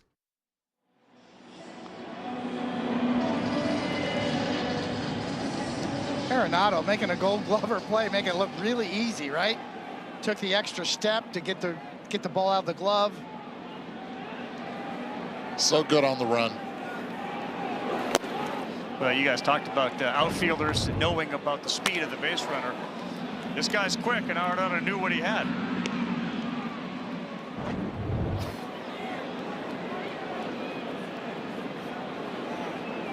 This is Jarren Duran, just over 200 now for the season. Swings and sends that down the line, similar to the one that he misplayed, but this will go about 7-8 seats deep. Coney, you were mentioning Nolan Arenado and the question of whether or not, he said he's probably on a Hall of Fame trajectory. I think if he never played another game, he'd get voted in. He's been that great during the course of his career. Yeah, when you combine the fact his power numbers as a third baseman and his defensive Gold Gloves that have added up to double digits, says a lot. He's in the top 10 of all-time third basemen. Certainly can make that argument. Weren't you quizzing us the other day, Eddie, on a particular player who had certain numbers? Crazy numbers, and we couldn't come up with it either. And it ends up being Nolan Arenado the answer. And I'll tell you, 3 times 40-plus home runs in his career. Yep. The amount of Gold Gloves that he has, just the defense, the offensive prowess, it's just very impressive what he's been able to do. Had to be very odd. You guys have so much experience. Coney, you've moved around to so many teams. I mean, it just had to be an odd living situation with the uncertainty of where he was going to play and his relationship with the Cardinals, the front office. Beaten into the ground under the glove of Burleson, and taking a turn and heading to second. Walker's throw hits him, and Duran is there on a ground ball underneath the first baseman Burleson. He ends up on second. This is what Jarren Duran does so great. Did it all of last season. He's done it his entire major league career. He gets out of the box and he's not thinking 1, he's thinking 2. Right as soon as it goes under the glove of Burleson, it's his decision right here to be able to go to 2. He sees Walker, who attacks the ball well. Now you have to make a perfect throw to get me. And he did not.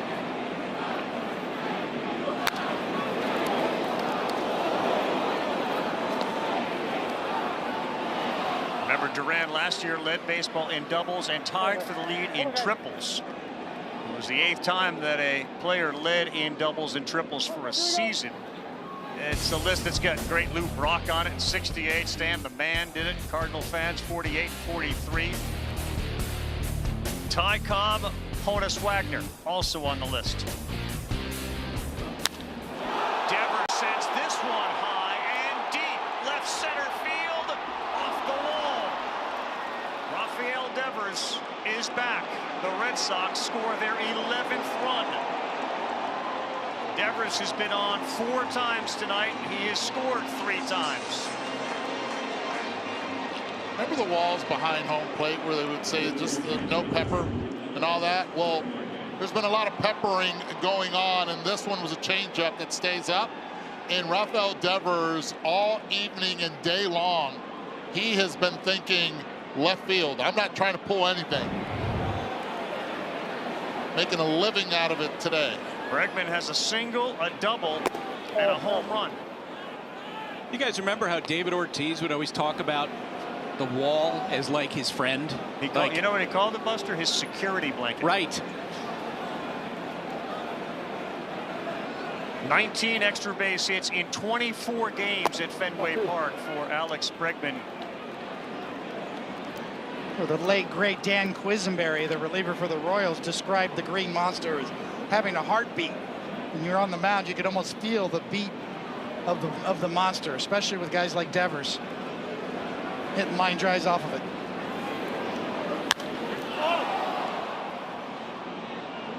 It just doesn't look like a triple off the bat for a cycle, and it's caught by the shortstop. Bregman retired for the first time. Tell you what, though, I really do like the adjustment that Rafael Devers has been able to do in this ballpark. It gets him right the approach, and he still takes some strong, aggressive swings that he's missed. The pitch before, he was looking up at the sky saying, man, I want that one back. Right here, those hands are coming down earlier, meaning the leg is coming up earlier, and he's on time with everything. A few years back, I went to Toronto and had a conversation with Jose Bautista, and the one thing that Cito Gaston and Mickey Brantley were telling him is you have to start early. And when he thought he was starting early, it wasn't early enough. That's what Rafael Devers has to do, because when he has that leg kick, he steps to where the ball is. Abreu, he hammered it, and he is retired. Finally, he came in hitting to this plate appearance .538. Retired on a line shot to the second baseman. They do get one. Celebrate MLB Mondays with a free handcrafted beverage at any Capital One cafe nationwide. Scan the QR code right there or download your coupon and visit CapitalOne.com/local/events to learn more. Capital One Cafe for a free handcrafted beverage. Put it in the top of Brendan Donovan's bat if you choose to. Walk in with one of those things and fill it up. On the mound, Brennan Bernardino, the lefty for the Red Sox. We play the top of the 6th inning, and a big swing from Pedro Paez, who's likely to get a lot of playing time with the injury to Herrera. That happened last year, too, when Contreras went down with an injury in the forearm. And Paez was able to take over and did a nice job behind the plate.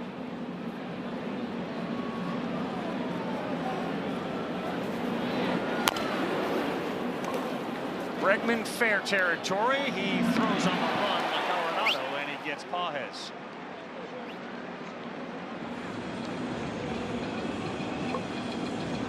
That's knowing who the base runner is. Take your time, get a good grip, and let it fly to first. Automatic for Alex Bregman, who came up as a shortstop in LSU before signing with the Houston Astros. You know, one of the things that Alex Cora, who is a baseball lifer with his family, obviously, likes to do with his young players, in particular a guy like Christian Campbell, most of the ballparks will have retired numbers. In Fenway Park, they have them in right field up there on the wall there. You see some of those famous numbers, Ted Williams, the Fisk, who we talked about, Pedro and Ortiz, Wade Boggs. So he'll ask the younger players, and he's certainly been pouncing on Campbell. Like, do you know who any of those guys are? I asked him about that challenge from his manager before the game.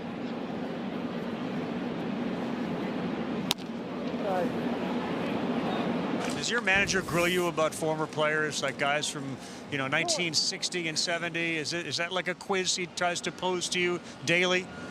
All the guys do that to me. Yeah, they talk about some of the guys they grew up watching, and after explaining to them, I watched literally like Mike Trout, like guys who are still playing today. So like we were watching two different eras. They're talking about like, I don't even know. Stargell and Clemente and you're like, I'm sorry. What about Mike Trout? Yeah. What about Aaron Judge? Aaron Judge, you got all those great players who, like Christian Yelich, even him, like that's why I watched in middle school and high school and college even, like not too long ago. So it's kind of funny. They always tell me like, how do you not know who this is? Bro, I wasn't born yet. Like I don't know. But I got to catch up on a little bit of it, but it's been fun. They make it fun for me. I think the important part there is this almost the recognition when he said, I got to catch up on it. Knowing the history of the game that you're making a living at and playing and going to these ballparks, he'll have such a great appreciation for the guys that came before him and made an impact. And I think for Cora, to his credit as a father, he recognizes I can teach too, not only just about how to hit and throw, but about the sport. I think it's important just to understand, you always understand where you came from, but now that you're in this environment, it's great, especially with so much history that this organization has. Learn about this organization and others when you go on the road. Their numbers are there for a reason. Got some airplane rides. All right, great. Hey, Serge. Learn, baby. It's good stuff. 11-2.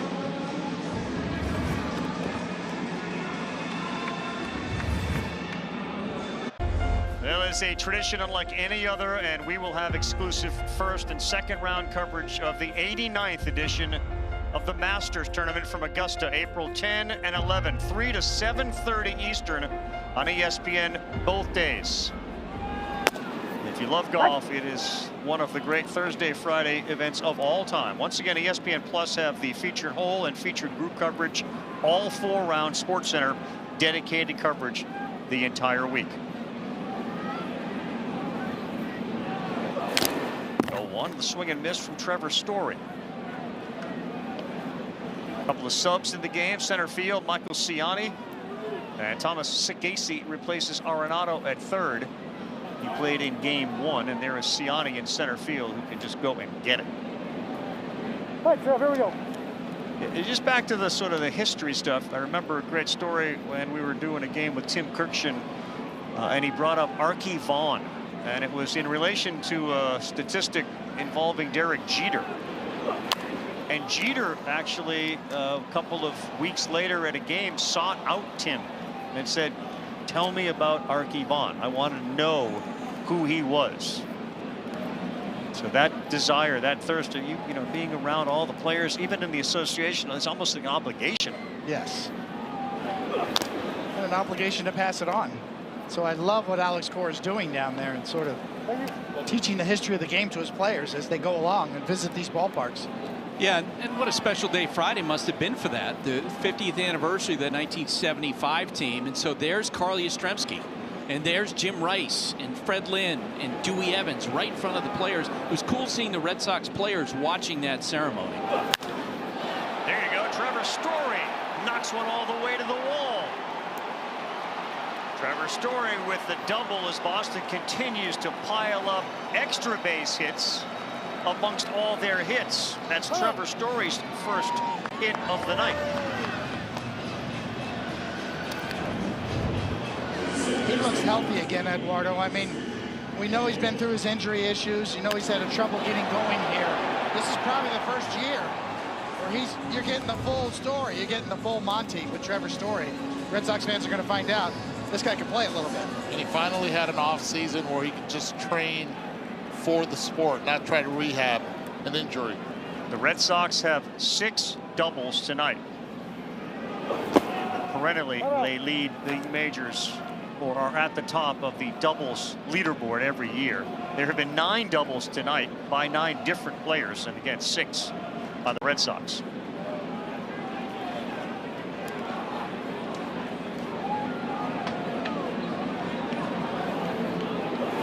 So, Cody, you were talking before how you felt like that Christian Campbell kind of reminds you of Mookie Betts. I asked Alex Cora, the Red Sox manager, who he reminds him of, and he said Jaylen Brown, the shooting guard for the Boston Celtics, because he talked about how physical Christian Campbell is at 6'3". Jaylen Brown 6'6" and so strong. As you guys know, 6'3" is a monster for a second baseman in terms of size. 210, 220 pounds. Probably not even close to being physically as strong or as big as he's going to get either.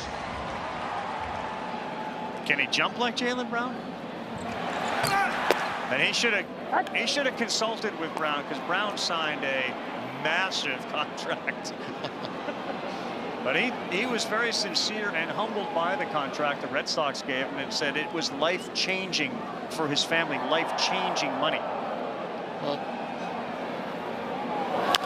what makes it special is that when he went to Georgia Tech, he was an undrafted player, ends up redshirting at Georgia Tech, plays 1 year, and then signs professionally, and boom, next thing you know, has a monster year in AAA. Works his way to AAA and straight to the big leagues this year with that contract. Yep. 22 years young, hits one hard, and it's fielded by the new third baseman. Gacy throws out Campbell. That was his family there. He's 22. And as Eduardo said, born in Chattanooga, Tennessee, went to Walton High School in Marietta, Georgia. Played 1 season at Georgia Tech, hit 376, 484, and 549 with a slash line. They picked him in the 4th round. He was the 132nd pick overall. And it was kind of crazy how quickly he went from prospect to professional and major leaguer. To locked up. To locked up for 8 years. And most people will scout the Red Sox, including the staff here, and say that Roman Anthony and Marcelo Meyer are as good, if not even more advanced than Christian Campbell is. But he was the second baseman. Meyer could play second base. Anthony's an outfielder. They have a great problem. This one on the ground right at the second baseman, Donovan. And most importantly, the thing that the Red Sox needed in their lineup was right-handed bats. They went out and they got Alex Bregman. They go now and they look within the system, and it's Christian Campbell who also solves that issue from the right side. Now they have their 2 big right-handed bats. Now they can go in and focus on the winning and continue to develop those players at the minor league level as well. Again, the Tennessee connections go all the way up to the University of Tennessee, where his dad played football. And Carl, I just want to reinforce what you just said. 2 years ago, he was playing at Georgia Tech. Yeah. 2 years ago, and he was a 4th round pick, and here he is with his big contract as you see his parents again. Yeah. Dad's saying, oh man, they got me eating. That's pulled and hooked down the line. Might it be another double? The 7th of the night for the Red Sox. Narvaez heads in, and he makes it. 7 doubles, part of this onslaught against the Cardinals. They got a new season high in hits, and they add another run. Narvaez, with the amount of catchers that the New York Yankees had, the one thing that Narvaez can do is play elite defense. That's what they got him for, but also the bat works, and it's worked often during spring training and now at the beginning of the season for the Red Sox.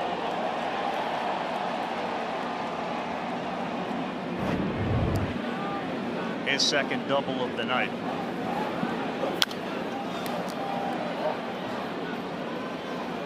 Just to conclude the Campbell conversation, his deal included a $2 million signing bonus with options of $19 million in 2033 with a $4 million buyout, and $21 million in 2034.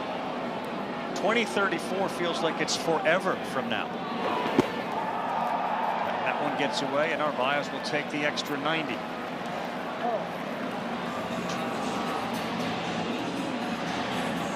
22 years, 272 days old. He was the youngest Sox player to debut on opening day since Joe Howard in 1968. Here's who they've signed long-term.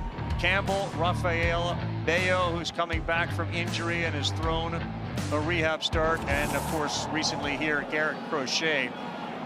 6 years, $170 million. And Rafael Devers has that long-term deal over $300 million. And the Red Sox, who seemingly were dormant for a few years, back in it and being aggressive. And talking with friends of John Henry, they tell me they really feel like in this year, he's been reminded again why he got into this and why he loves baseball so much.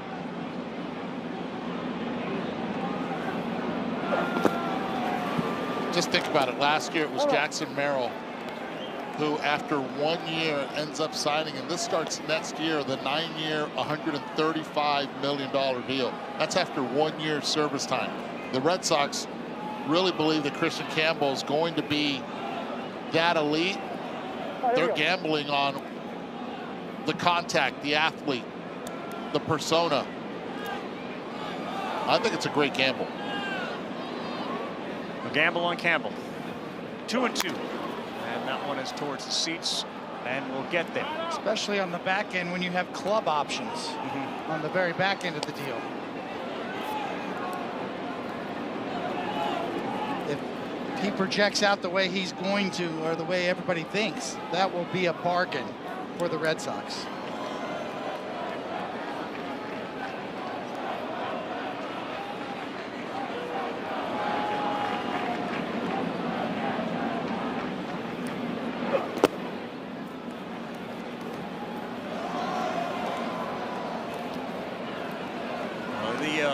Conversation amongst the fan bases, of course, with big market, small market, especially when it relates to a big market, is, well, why aren't we doing more? And the idea, like Buster just alluded to, a reminder to the principal owner of why you got into this when he had won World Series before. You don't listen to your fan base, but that was the argument. Well, if we just invest a little bit here, we got a real chance. And here they do it in a big way, and they certainly have got themselves, at least back perception-wise, into that conversation. See Jose Flores right there like, wait a second, are you okay? Do you have a fever? You just walked? What? A walk rate of 2.6%.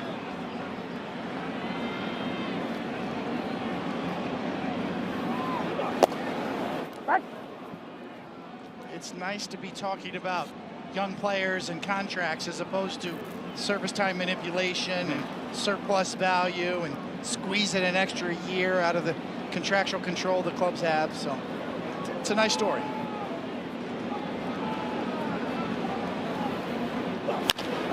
Duran, this is going to be tough play and no play for even Wien, who's got such a good arm. Those were like superpowers. Great arm at Wien, super speed from Duran. Red Sox get 13 as Jarren Duran picks up his third hit of the night. Jarren Duran, who started this game out making 0 for 2, has turned it on already with 3 hits in this game. And now back to Devers, who's been on all 4 times tonight. Swings at the first one and hits this one high and deep, right into the triangle and off the top of the wall. 2 more runs come in. Devers picks up his second double and 4th hit of the night.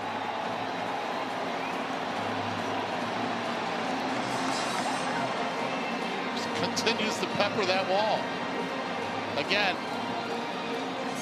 that's what you have to do to get back in line. Don't try to pull it. Not rushing it now, starting earlier. The timing is there. You see that leg kick up just in time and put it down. Understanding where the bat head is. It's the common denominator, going opposite field. That's the way he was swinging the bat when he first got called up. When he took Aroldis Chapman deep on a 102-mile-an-hour fastball to left center, just like that at Yankee Stadium. So that's always been his power zone. Slump? What slump? He's got his average over 250 already. Yeah, that's a thing of the past, and the Red Sox tonight are smiling like that, all of them. Season high in runs and hits. 15 runs, 19 hits. And he's missed a couple pitches too where he's fouled and got frustrated. But this one was center cut. Oh, he's liking this DH and stuff right now. Let it eat.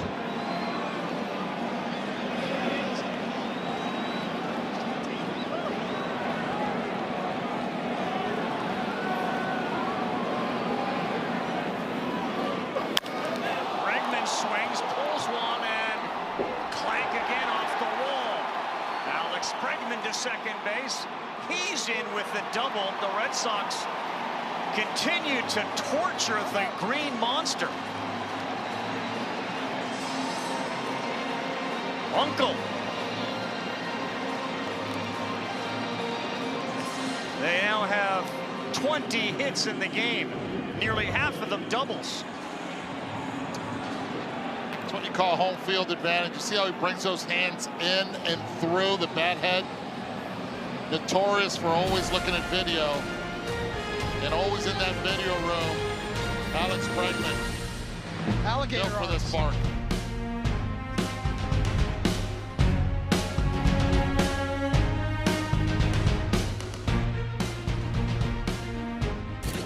Operators tonight busy, 16 runs on 20 hits. And John King, the lefty, is the next pitcher for the Cardinals. 9 of those 20 hits have been doubles.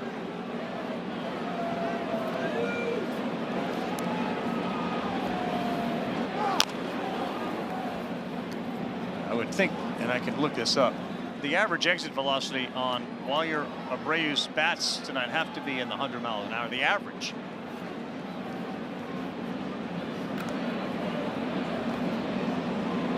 Every ball has been barreled.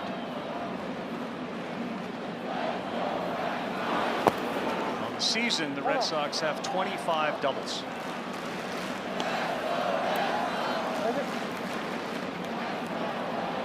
Next closest, the Diamondbacks with 23. Wilyer Abreu's arm has been equally as impressive as the bat tonight.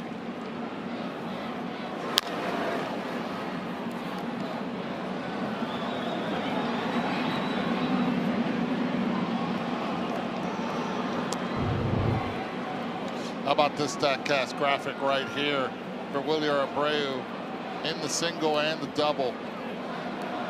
Where he hits it out front on that changeup. You saw him pull it earlier in the evening. The fastball, he let it dry and let it rise for the other double.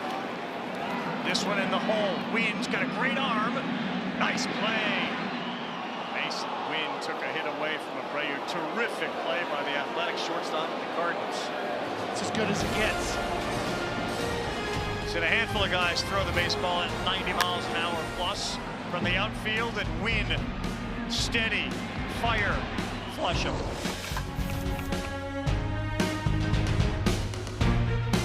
Ravage back on Sunday Night Baseball. It's ESPN presented by Capital One. What's in your wallet? They've seen 2 games here today, many of the fans, and Red Sox won the first and clearly look like they're in line to win another one. Want to ingratiate a fan base, especially beginning of the season. What a way to do it on your opening homestand. Celtics about to begin their playoff push towards another NBA title. Bruins struggling a little bit. The Red Sox capitalizing on that period. This one is down that line in left, and another one that's missed out there in left. This time it's Rob Refsnyder who's unable to come up with it as he goes in as a defensive replacement for Duran. Refsnyder, same thing. Ball will find you. This time it'll be an error. And Refsnyder again taking a look, and it comes right back. And that, I'm telling you, I played left field. That was the one that gave me headaches. You have to try to square the body as much as you can because it's almost an optical illusion. That ball's going to come right back to you. Get to the other defensive changes they've made as Criswell will field this one and throw to first for the out. They get Contreras.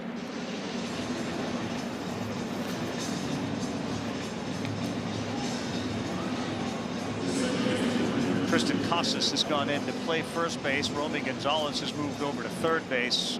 You know that Ref Snyder is out there and left. And David Hamilton, who played second base in the first game, is now at shortstop. So a high school friend, Dan Koval, texted me a possible name for Brendan Donovan's bats. What do you guys think about the depth charge? All right. I like a deeper cup. Depth, right, depth charge, right. And a little charge off the bat. What do you think? Giving love to your buddy Dan. It was a Dan Koval? Yes. Yeah.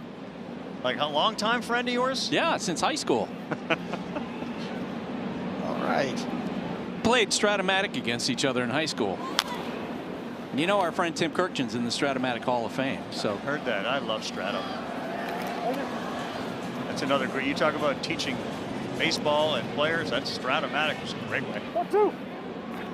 Yep. We did that at camp up in Amesbury, Mass. Stratomatic baseball, great camp. Bowercrest was a big deal. We didn't have phones, computers, none of that. Inside.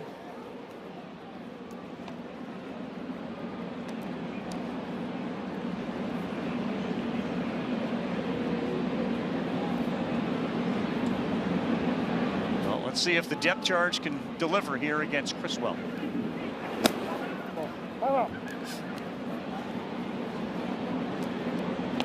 that's great buy-in, Carl. Thank you. I'm here for you. And DK.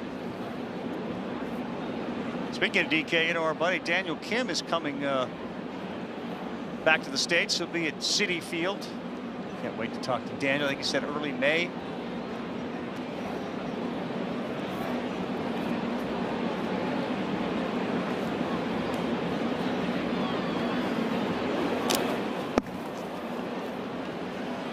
No advancement from third base. This went all the way to the backstop. In a 16-2 game, it's probably not a bad idea. Play Ball, baseball's global youth initiative. We're going to highlight the fun and accessible ways to play our great game. To learn more, including how to find a league near you, go to playball.org and follow @playball on X, Facebook, and Instagram.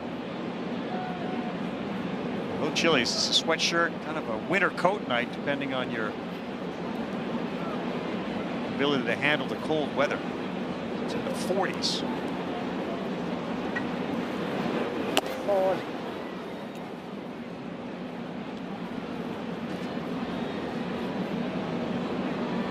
You got any names, Coney, for the Donovan bat?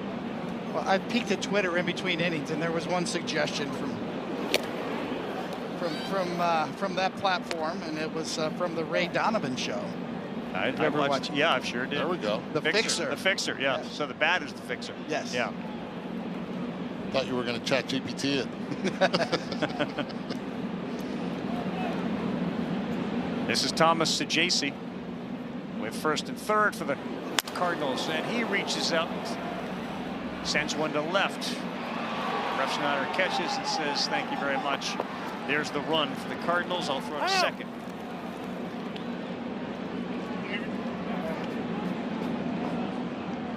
ACE's new Yard RX program prescribes the best lawn care, specific to your yard's needs, delivered at our best price each season, guaranteed.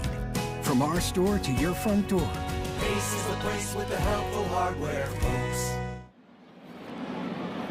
In college baseball, they of course have the run rule game. Would Major League Baseball, given the changes and the different considerations, as players, is that something you would even entertain? No. Yeah, I mean, you know, there's so many suggestions out there. You know, some of the rules changes we've had have been good. The pitch clock, I think, has been widely successsul. Jim Cott used to say, let's just go to 7 innings. Just in general, go to 7. 7-inning games. How do you think people looked at him when he said that? You know, the traditionalists are going to hate it, obviously. Baseball's 9 innings. We, of course, went through the 7-inning doubleheader period. It's kind of nice. It had its benefits. Especially doubleheaders. I know Carl loved it too. I thought 7 innings, but that was before the other changes, which I think I wouldn't suggest 7-inning games anymore. But the run rule 16-3, I mean, maybe you get away from the conventional 10 runs and you say 15 runs after 7 innings. Yeah, you get away from runs after 8. Yes, get away from pitchers pitching at the end of these games. Yeah. It's a 13-run game here. And that baseball on ESPN is presented by Capital One. What's in your wallet? If you had the under on doubles, you lose tonight, and extra base hits, and a Wally hat there for Alex Bregman, who went yard and did a lot of other damage tonight. Take a look at this. Tonight, the Cardinals have 8 hits, the same number that Devers and Bregman have. And we'll get back to it because the extra base hit part of it is also there as well. The Red Sox have 19 batted balls tonight, over 100 miles an hour. 19?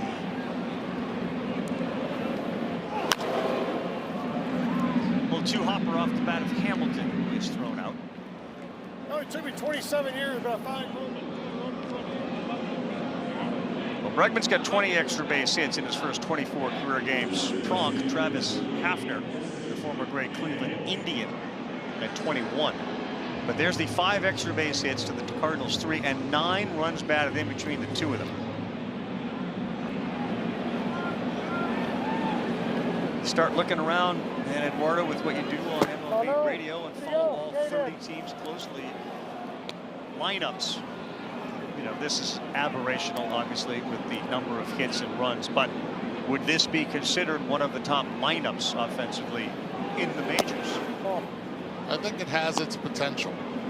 The bottom half of the lineup is going to have a lot to say about it, but this kid right here, Christian Campbell, if he continues to do what he has done in the first week and a half of the season, I think there's a clear argument for it. They were weak from the right side, and now with that guy right there, Alex Bregman, Christian Campbell, added to the mix, changes things a lot. Will Trevor Story ever get back to being close to what he was as an offensive player from the right side? We've seen signs of it. They're definitely more athletic too, when running the bases defensively. See Campbell at the top of the odds CSPN bet to win Rookie of the Year. And if you guys, fans of the game, have not seen Jacob Wilson play, he is some kind of special. For all those old schoolers, just lower the hands a little bit and it looks a lot like Carney Langsford. Swinging the bat. Happy feet, happy hands. Just a little bit higher than Carney Langsford, but Lansford, and he played. Lansford played here for the Red Sox as well as that great career with the A's.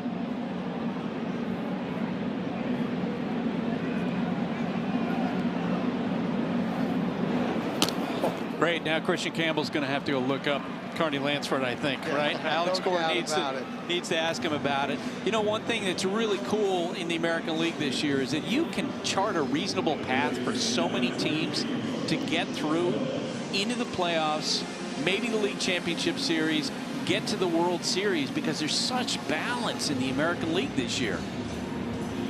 Yeah, because the National League is so dominant, top-heavy. Their teams at the top are spectacular. And with the Giants getting off to the start they had, you know, they probably were considered just a bit below the Dodgers and the Padres. But man, San Francisco has put on a terrific show to start the season. Buster Posey, when he took over that team, head of baseball operations, he said he wanted to get baseball players. He wanted to get guys who enjoyed the culture. They signed Willy Adames to a big deal. They look awesome early on. Gonzalez on the ground. That's underneath Campbell, and he will put the brakes on there. But I know the Red Sox have beaten up the Green Monster. They've had a lot of balls on the ground through holes, a lot. Part of that's because they've had guys on, so the first baseman's on the bag. Certainly, we knew that coming in with Miles Michaelis, who's a pitch to contact, kind of a starting pitcher, and sometimes those balls find holes.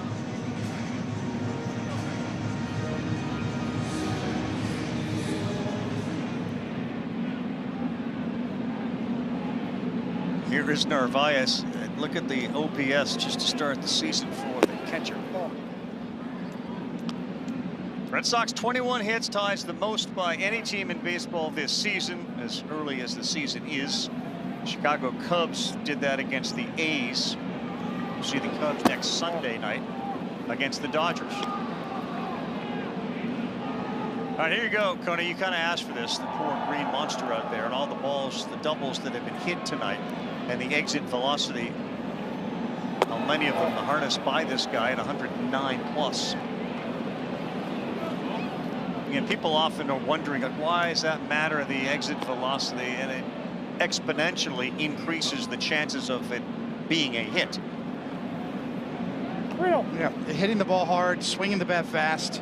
Yeah, I mean, that increases your odds of getting it past fielders. Yes, Statcast is powered by Google Cloud, by the way. Especially the ones on the ground, the harder you hit it on the ground. Yes. You know, everybody talks about lift and launch angle and driving the ball, and that's all very important, but the harder you hit the ball on the ground, the better chance it gets through, too. A walk as the 23rd pitch. These are a look at all the doubles tonight. And some were gap shots that didn't reach the wall. The dimples very get a chance to tour Fenway Park, and you go right up next to it. I mean, they leave indents on the wall. There's no place like this ballpark, and the sounds really of this ballpark are like no other, especially because of the monster. The sound of banging off the wall, how loud it is, especially lower where the auxiliary scoreboard is. Yeah. Yeah, different tones of tin. And as an outfield, the visiting teams, always the first day they're taking fly balls off the wall. The right fielder can't just sit and watch. He's got to hustle towards center field just in case it gets past them. You see there's a lip right above the wall as well. I find it fascinating that they have not decided to take the ladder down that's on the green monster. It's painted green, so sometimes you don't see it. But right between the BetMGM and the Red Sox Scholars, there's a ladder that they used to climb up into the screen to retrieve the baseballs that were hit into the screen. That one gets by. Here comes the runner, Campbell from third. 17-3. It's been a long day for that man right there behind the plate, who had to come in, and Pages, who had to come in game one, and now has to catch this game as well.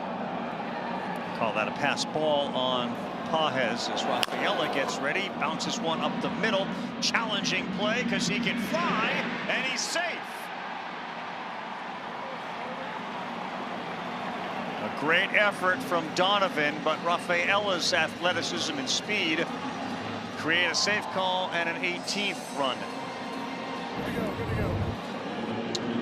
Third hit for Rafaela. Lunges to the front of the bag right there. It's a great effort. No substitute for speed. Eduardo, at what point is the conversation the Cardinals dugout about a position player pitching, do you think? And what is that? How does that conversation take place? Who wants it right now? And you're looking at the options that you have on the bench, and you got to protect those arms, your pitchers, and this is a conversation they're going to have right now. Is it going to be Lucan Baker, who's pitched at TCU? But he did have Tommy John already once. One of the best ones I ever saw was when Wade Boggs came in one game to pitch. Had a good knuckleball too. Was really into it. If you ever played catch with Wade Boggs, he had a great knuckleball. Well, while they have a conversation, Coney, you've made a request. They're going to take the pitcher out. We'll just lay out and let you listen to what it sounds like when balls hit the wall here at Fenway Park.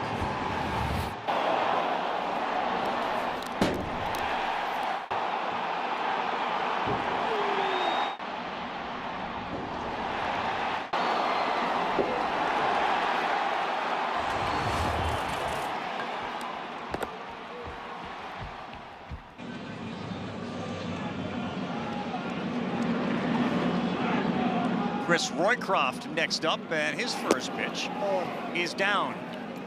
Cardinals used 6 pitchers in that first game, and you know, when you look back on the day, they had their closer Helsley in. They had a 2-run lead, and that really hurt them. A split of a doubleheader feels like that's how most doubleheaders go, with the split.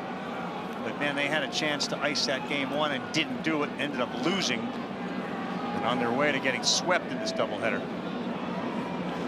Those can be very deflating, obviously, for any team. But when you have the lead and you're closer in the game, those ones really sting.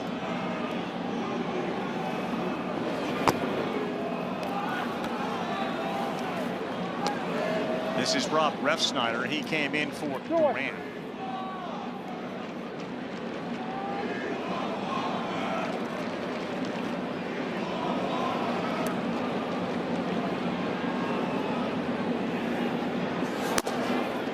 Start rooting, you know, at some point for the opposing pitcher to throw strikes and see what happens. Let him put the ball in play, but walks at this stage of a game. Yeah, it can get frustrating. Right.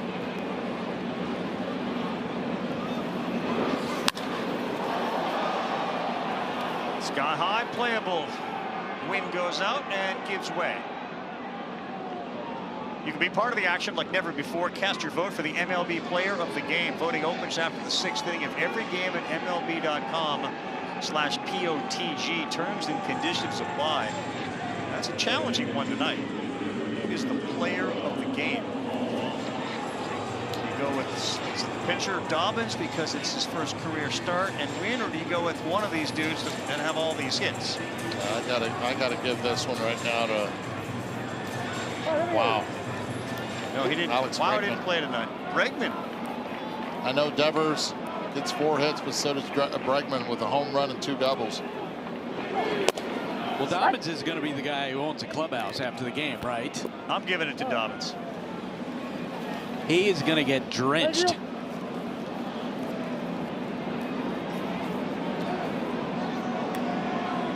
Connor Wong. Outside.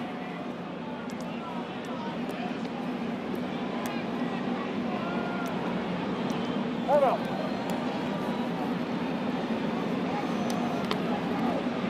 Yeah, they're not leaving. I don't blame them. Special night. Major League debut for their son, Everett Lance.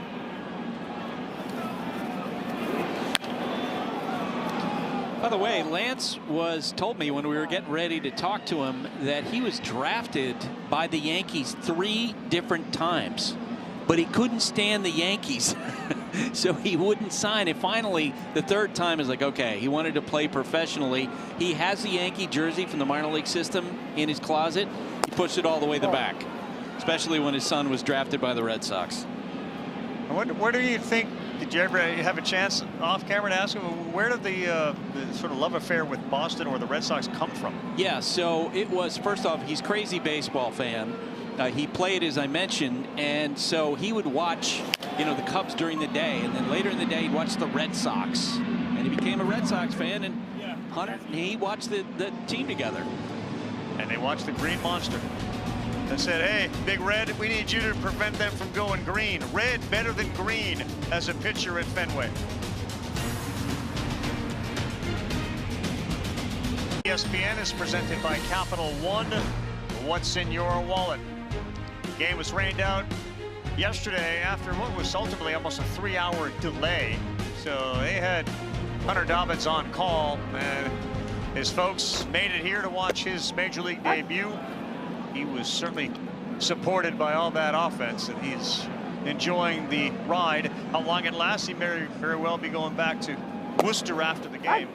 But he left an impression for sure. Well, he did. He missed some bats, too. You know, those 5 strikeouts. He had 14 swing and misses on his 93 pitches thrown. The Red Sox not long from getting both Lucas Giolito and Brian Bayo back.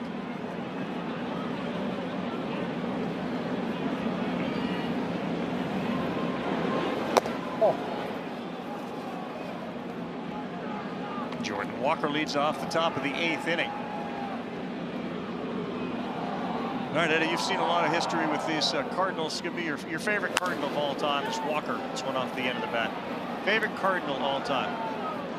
Favorite Cardinal of all time that I played with. Favorite Cardinal of all time. We encourage people to know history of the game. You can go music. You can go anywhere you want. I could.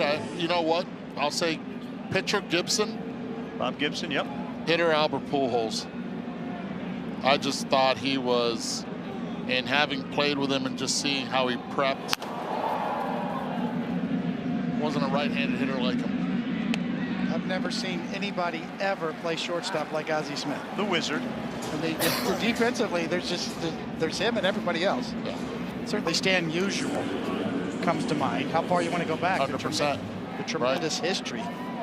All the way back to Rogers Hornsby. Right. Where are we going? I mean, the Cardinals are a fantastic open-ended question. Organization with a rich history. Both these organizations. I'll tell you who impacted my career was Red Shandy's Hall of Famer, also second baseman and manager for the Cardinals. And he asked me one time, he said, how many home runs do you have? I said, I've got 4 home runs this season. He said, what were the counts? And I was 1-2, 0-2, 2-2, 3-2. He goes, what do you do different with 2 strikes? I said, I choke up. He goes, the best hitter in the game, Barry Bonds, chokes up all the time. Why don't you? After that conversation, I never not choked up again. I choked up every single time. You need a torpedo bat. Yeah, I created my own. I brought the barrel towards my hands. Or a depth chart. Yes. That I do not have, Buster. Well, we mentioned him earlier. I mean, having done Baseball Tonight for all those years, Edmonds was sort of a Baseball Tonight web gem guy almost nightly. And he was special roaming center field. You mentioned Ankiel on the arm. There were some great ones. And we are heading towards the top of the hour, which means we're getting close to the puck drop. Golden Knights Canucks. You get a chance to see Eichel coming up next on ESPN. Of this is going to happen, and I believe in myself. Who helped you along that way? Everybody, my family, the coaches, the staff, they believe in me. They let me know, and I believe in myself also. And I just go with the flow after that. 2 other things. The new contract, congratulations, fantastic. What does it mean to you? What is the statement the team made to you? And why were you so receptive to do that? It's life-changing for me and my family. That's the main thing. I mean, I was informed about the whole process, and I'm educated about the whole process the whole time. Obviously, there's pros and cons of doing it so early versus late. But it was life-changing for me and my family, so that's why I took up on the deal. Yeah, $60 million and could escalate to 96 with a couple of team options at the end of it. Congratulations to him and to all the young players that sign. I think it's so unfair sometimes when people judge those that take contracts and wonder why'd you do that? You lose sight. Buster just brought it up during the break as you see the Campbell family. $60 million is a lot of money to do something you love. There's always risk involved too, and certainly the club is sharing that burden. Injuries, anything can happen.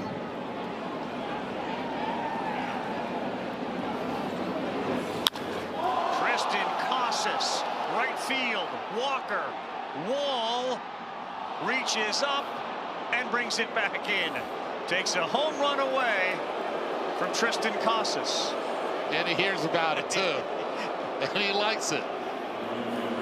Get a microphone on him. Telling you, he knew exactly where he was. See that right hand, how it's feeling as soon as he realized he had a couple more steps to go. 6-6. That helps. Yep, that helps. Yeah. Big. A lot of land out there in right field here at Fenway Park. Man, Fenway fans greedy tonight, right? Booing our man Jordan Walker. Right. Can't believe you took away the 19th run.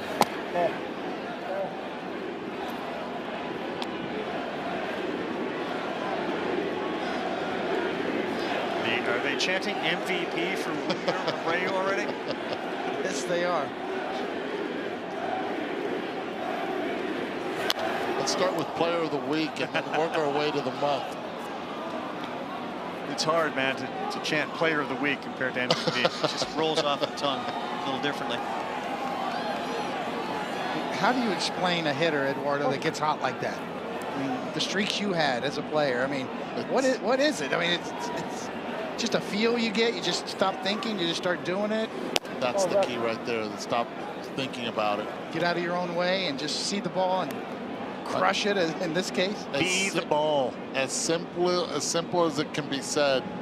Just see ball, hit ball. It's so difficult. Many times. He's slumping big time right now. I mean, he's now been retired 4 consecutive times. The average slips below 500.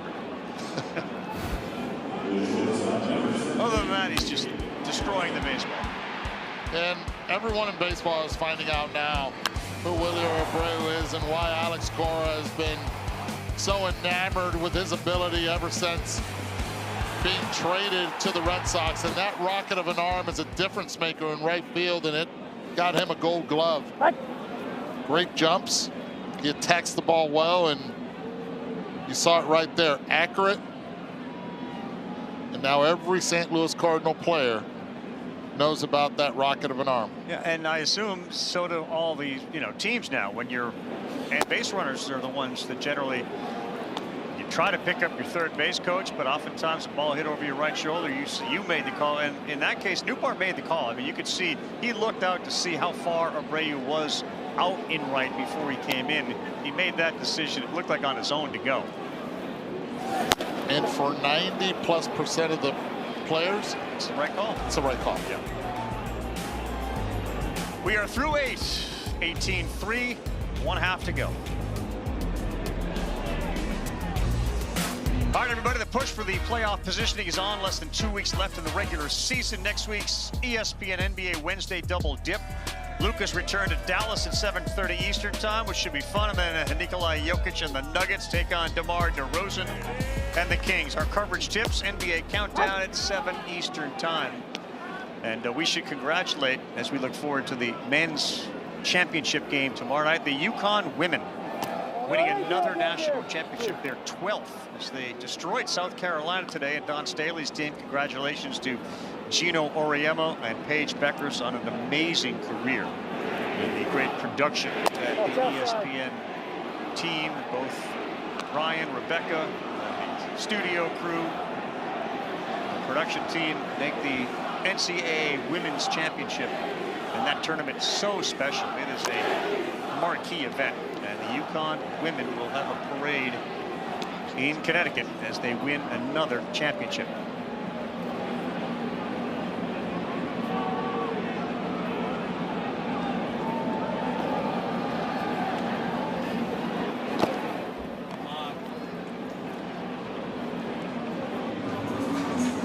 Watch any of the women's tournament? I know we talked with Jordan about Duke and Cooper Flip. You watch the women's tournament? The level of play is fantastic. It has come so far and so fast, and their level of play is phenomenal. Hey, MLBshop.com. You can get the largest selection of jerseys, caps, hoodies, t-shirts, and more. Go to MLBshop.com. No, that one is through into the outfield off the end of the bat of Mason Wynn. MLBshop.com, by the way, is your official source for your favorite team gear.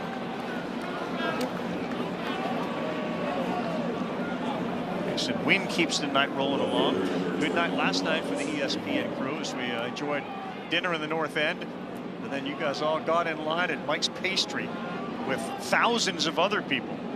I mean, thousands. Wait a second. You were there, too. But I was observing. It was worth the wait. Oh, yeah. Definitely worth it. North End was hopping.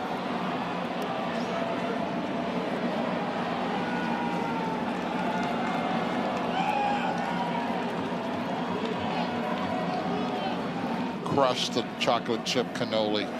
Late night. Popped up, looking for help. Here it comes in the form of Rob Refsnyder from left field. So the Yankees scored 20 runs in a game this year. Tony, you know that. That was the most runs yet scored in a game this season. The Chicago Cubs, 18 runs.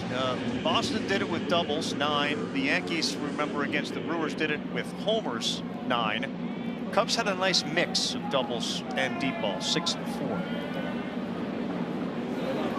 4. Big Lucan Baker is up.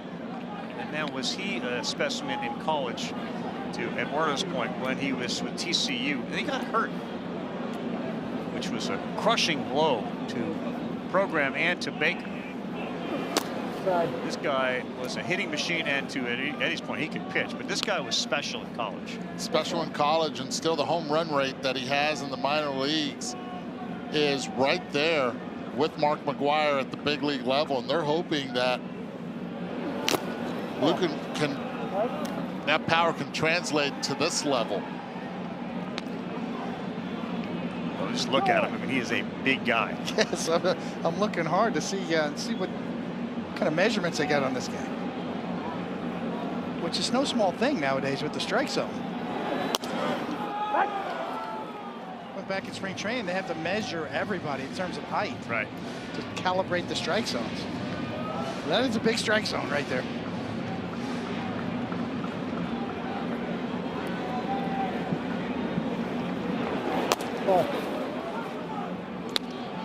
Break through.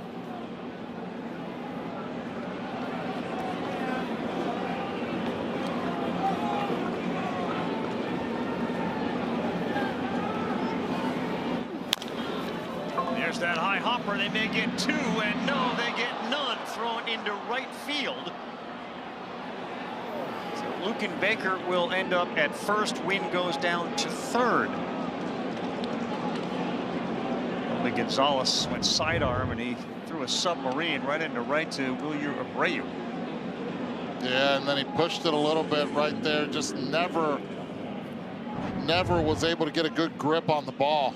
Okay, it seemed like palm ball there, threw a right? palm ball over there. He did. Now Baker at first is 6'4". They list him at 285. And Donovan goes to left, and no chance for Refsnyder. The Cardinals aren't going quietly.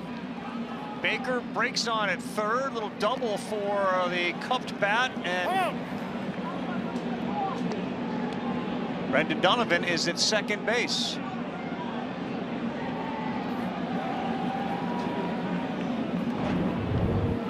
It works. Yeah, don't give away at bats. Doesn't matter what the score is. Brendan Donovan has never been that kind of guy to do so.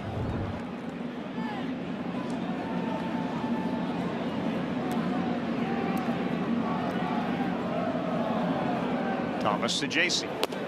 Winston strike 1.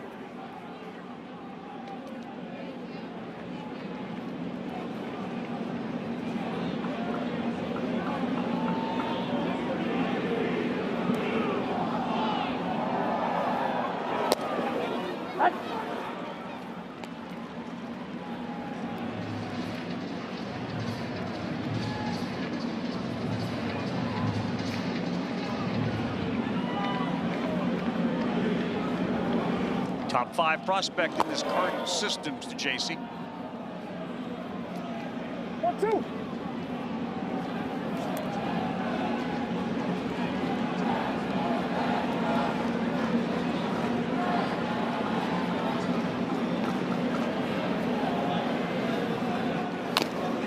Fouled off. That hit, by the way, means that the Cardinals have reached 10 or more hits in every game they've played this season. And they're one behind the 1999 Indians. You talk about a lineup. Now that was a lineup right there. Yes. It's back when they sold out every night. What a ballpark to go into back in the 90s. What a team. Hats off. I'll tell you this, Brent Brown, as their hitting coach, has done a really nice job of being able to communicate well. That started during the offseason. Arizona working with a lot of the players there in their approach, getting to know them, getting to trust them. It's a bit of an aberrational day, guys. There's that both of these games of these doubleheaders will be 3 hours plus. Like, you don't see that anymore. And these guys have run out there and played 2 today, each over 3 hours. And long stretches of games with no days off for Alex Cora's made that point about the Red Sox. We saw him last night. Boys, the game changed years ago when we played. All those were strikes. Umpires weren't evaluated, and they would tell you, swing the bat, we got to go home. He does. JC, he knows he got all of it out of the building. Touch him all time, Thomas Saggese, a 3-run shot late night at Fenway. Man, he hit that like number 25. Mark McGuire used to hit him here. Wearing number 25. 430 by the time it landed. Has it landed? Hit a car, reach the pike. He said he was a top 5 prospect, yes. Right? So JC. No, he's no Fugazi.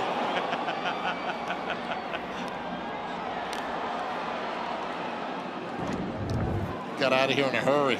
And he knew he didn't move to Lansdowne Street. Incoming.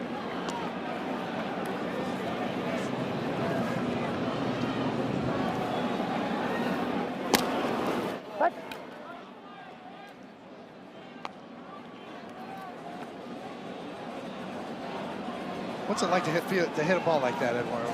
Oh man, I know what it's like to give them up.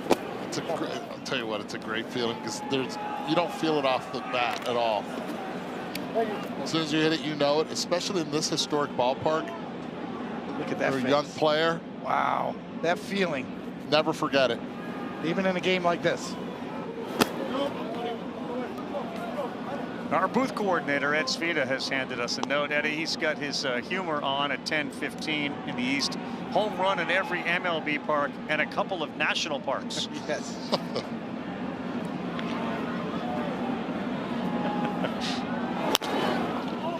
Off the glove of Criswell, fielded it short. 1 out away from ending the game that has had 25 runs. Coney, what was the most majestic home run that you ever gave up? I gave up one to Manny Ramirez in Cleveland at the old Jake.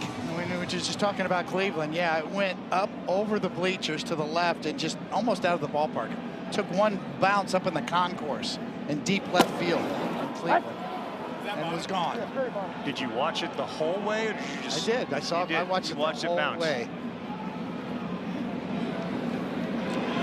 Outside. Little League, there's been some famous looks on pitchers when some of the bigger hitters hit them, and you get a nice tight shot, and the kid is saying like, "Wow, I can't believe what I just saw, let alone what I just gave up." But really impressed. One of the most beautiful right-handed swings you'll ever see. Yeah, Manny Ramirez.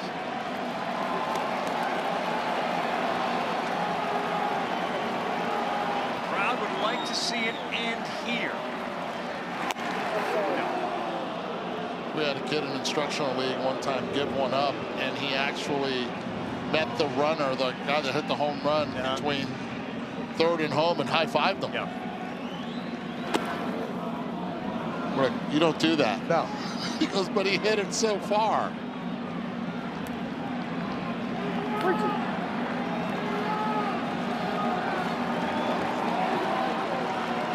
To Walker. And we are staying for more as he lines a shot towards the gap. He will stay at first base.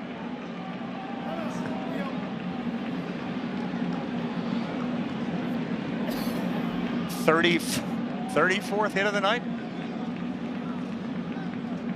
22 and 12.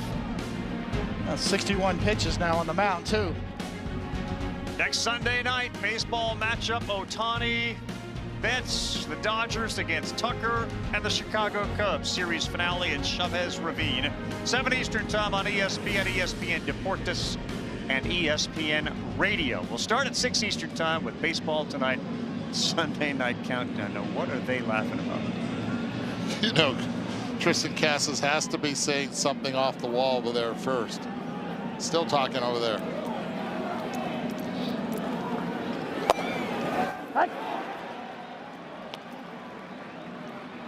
Tony, you don't run into a lot of games that have 34 hits.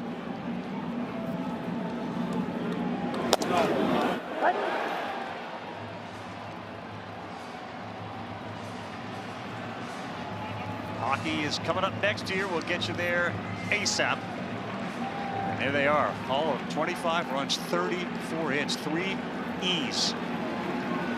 And this one to left, stopping on the track and just short to end the game is Rev Snyder.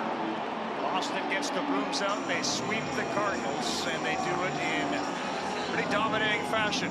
And dominating, maybe we should say. Dominating fashion. Yes. Hunter Dobbins. 18-7 our final for Coney, Eddie, Buster, and our entire crew. Thanks so much for watching.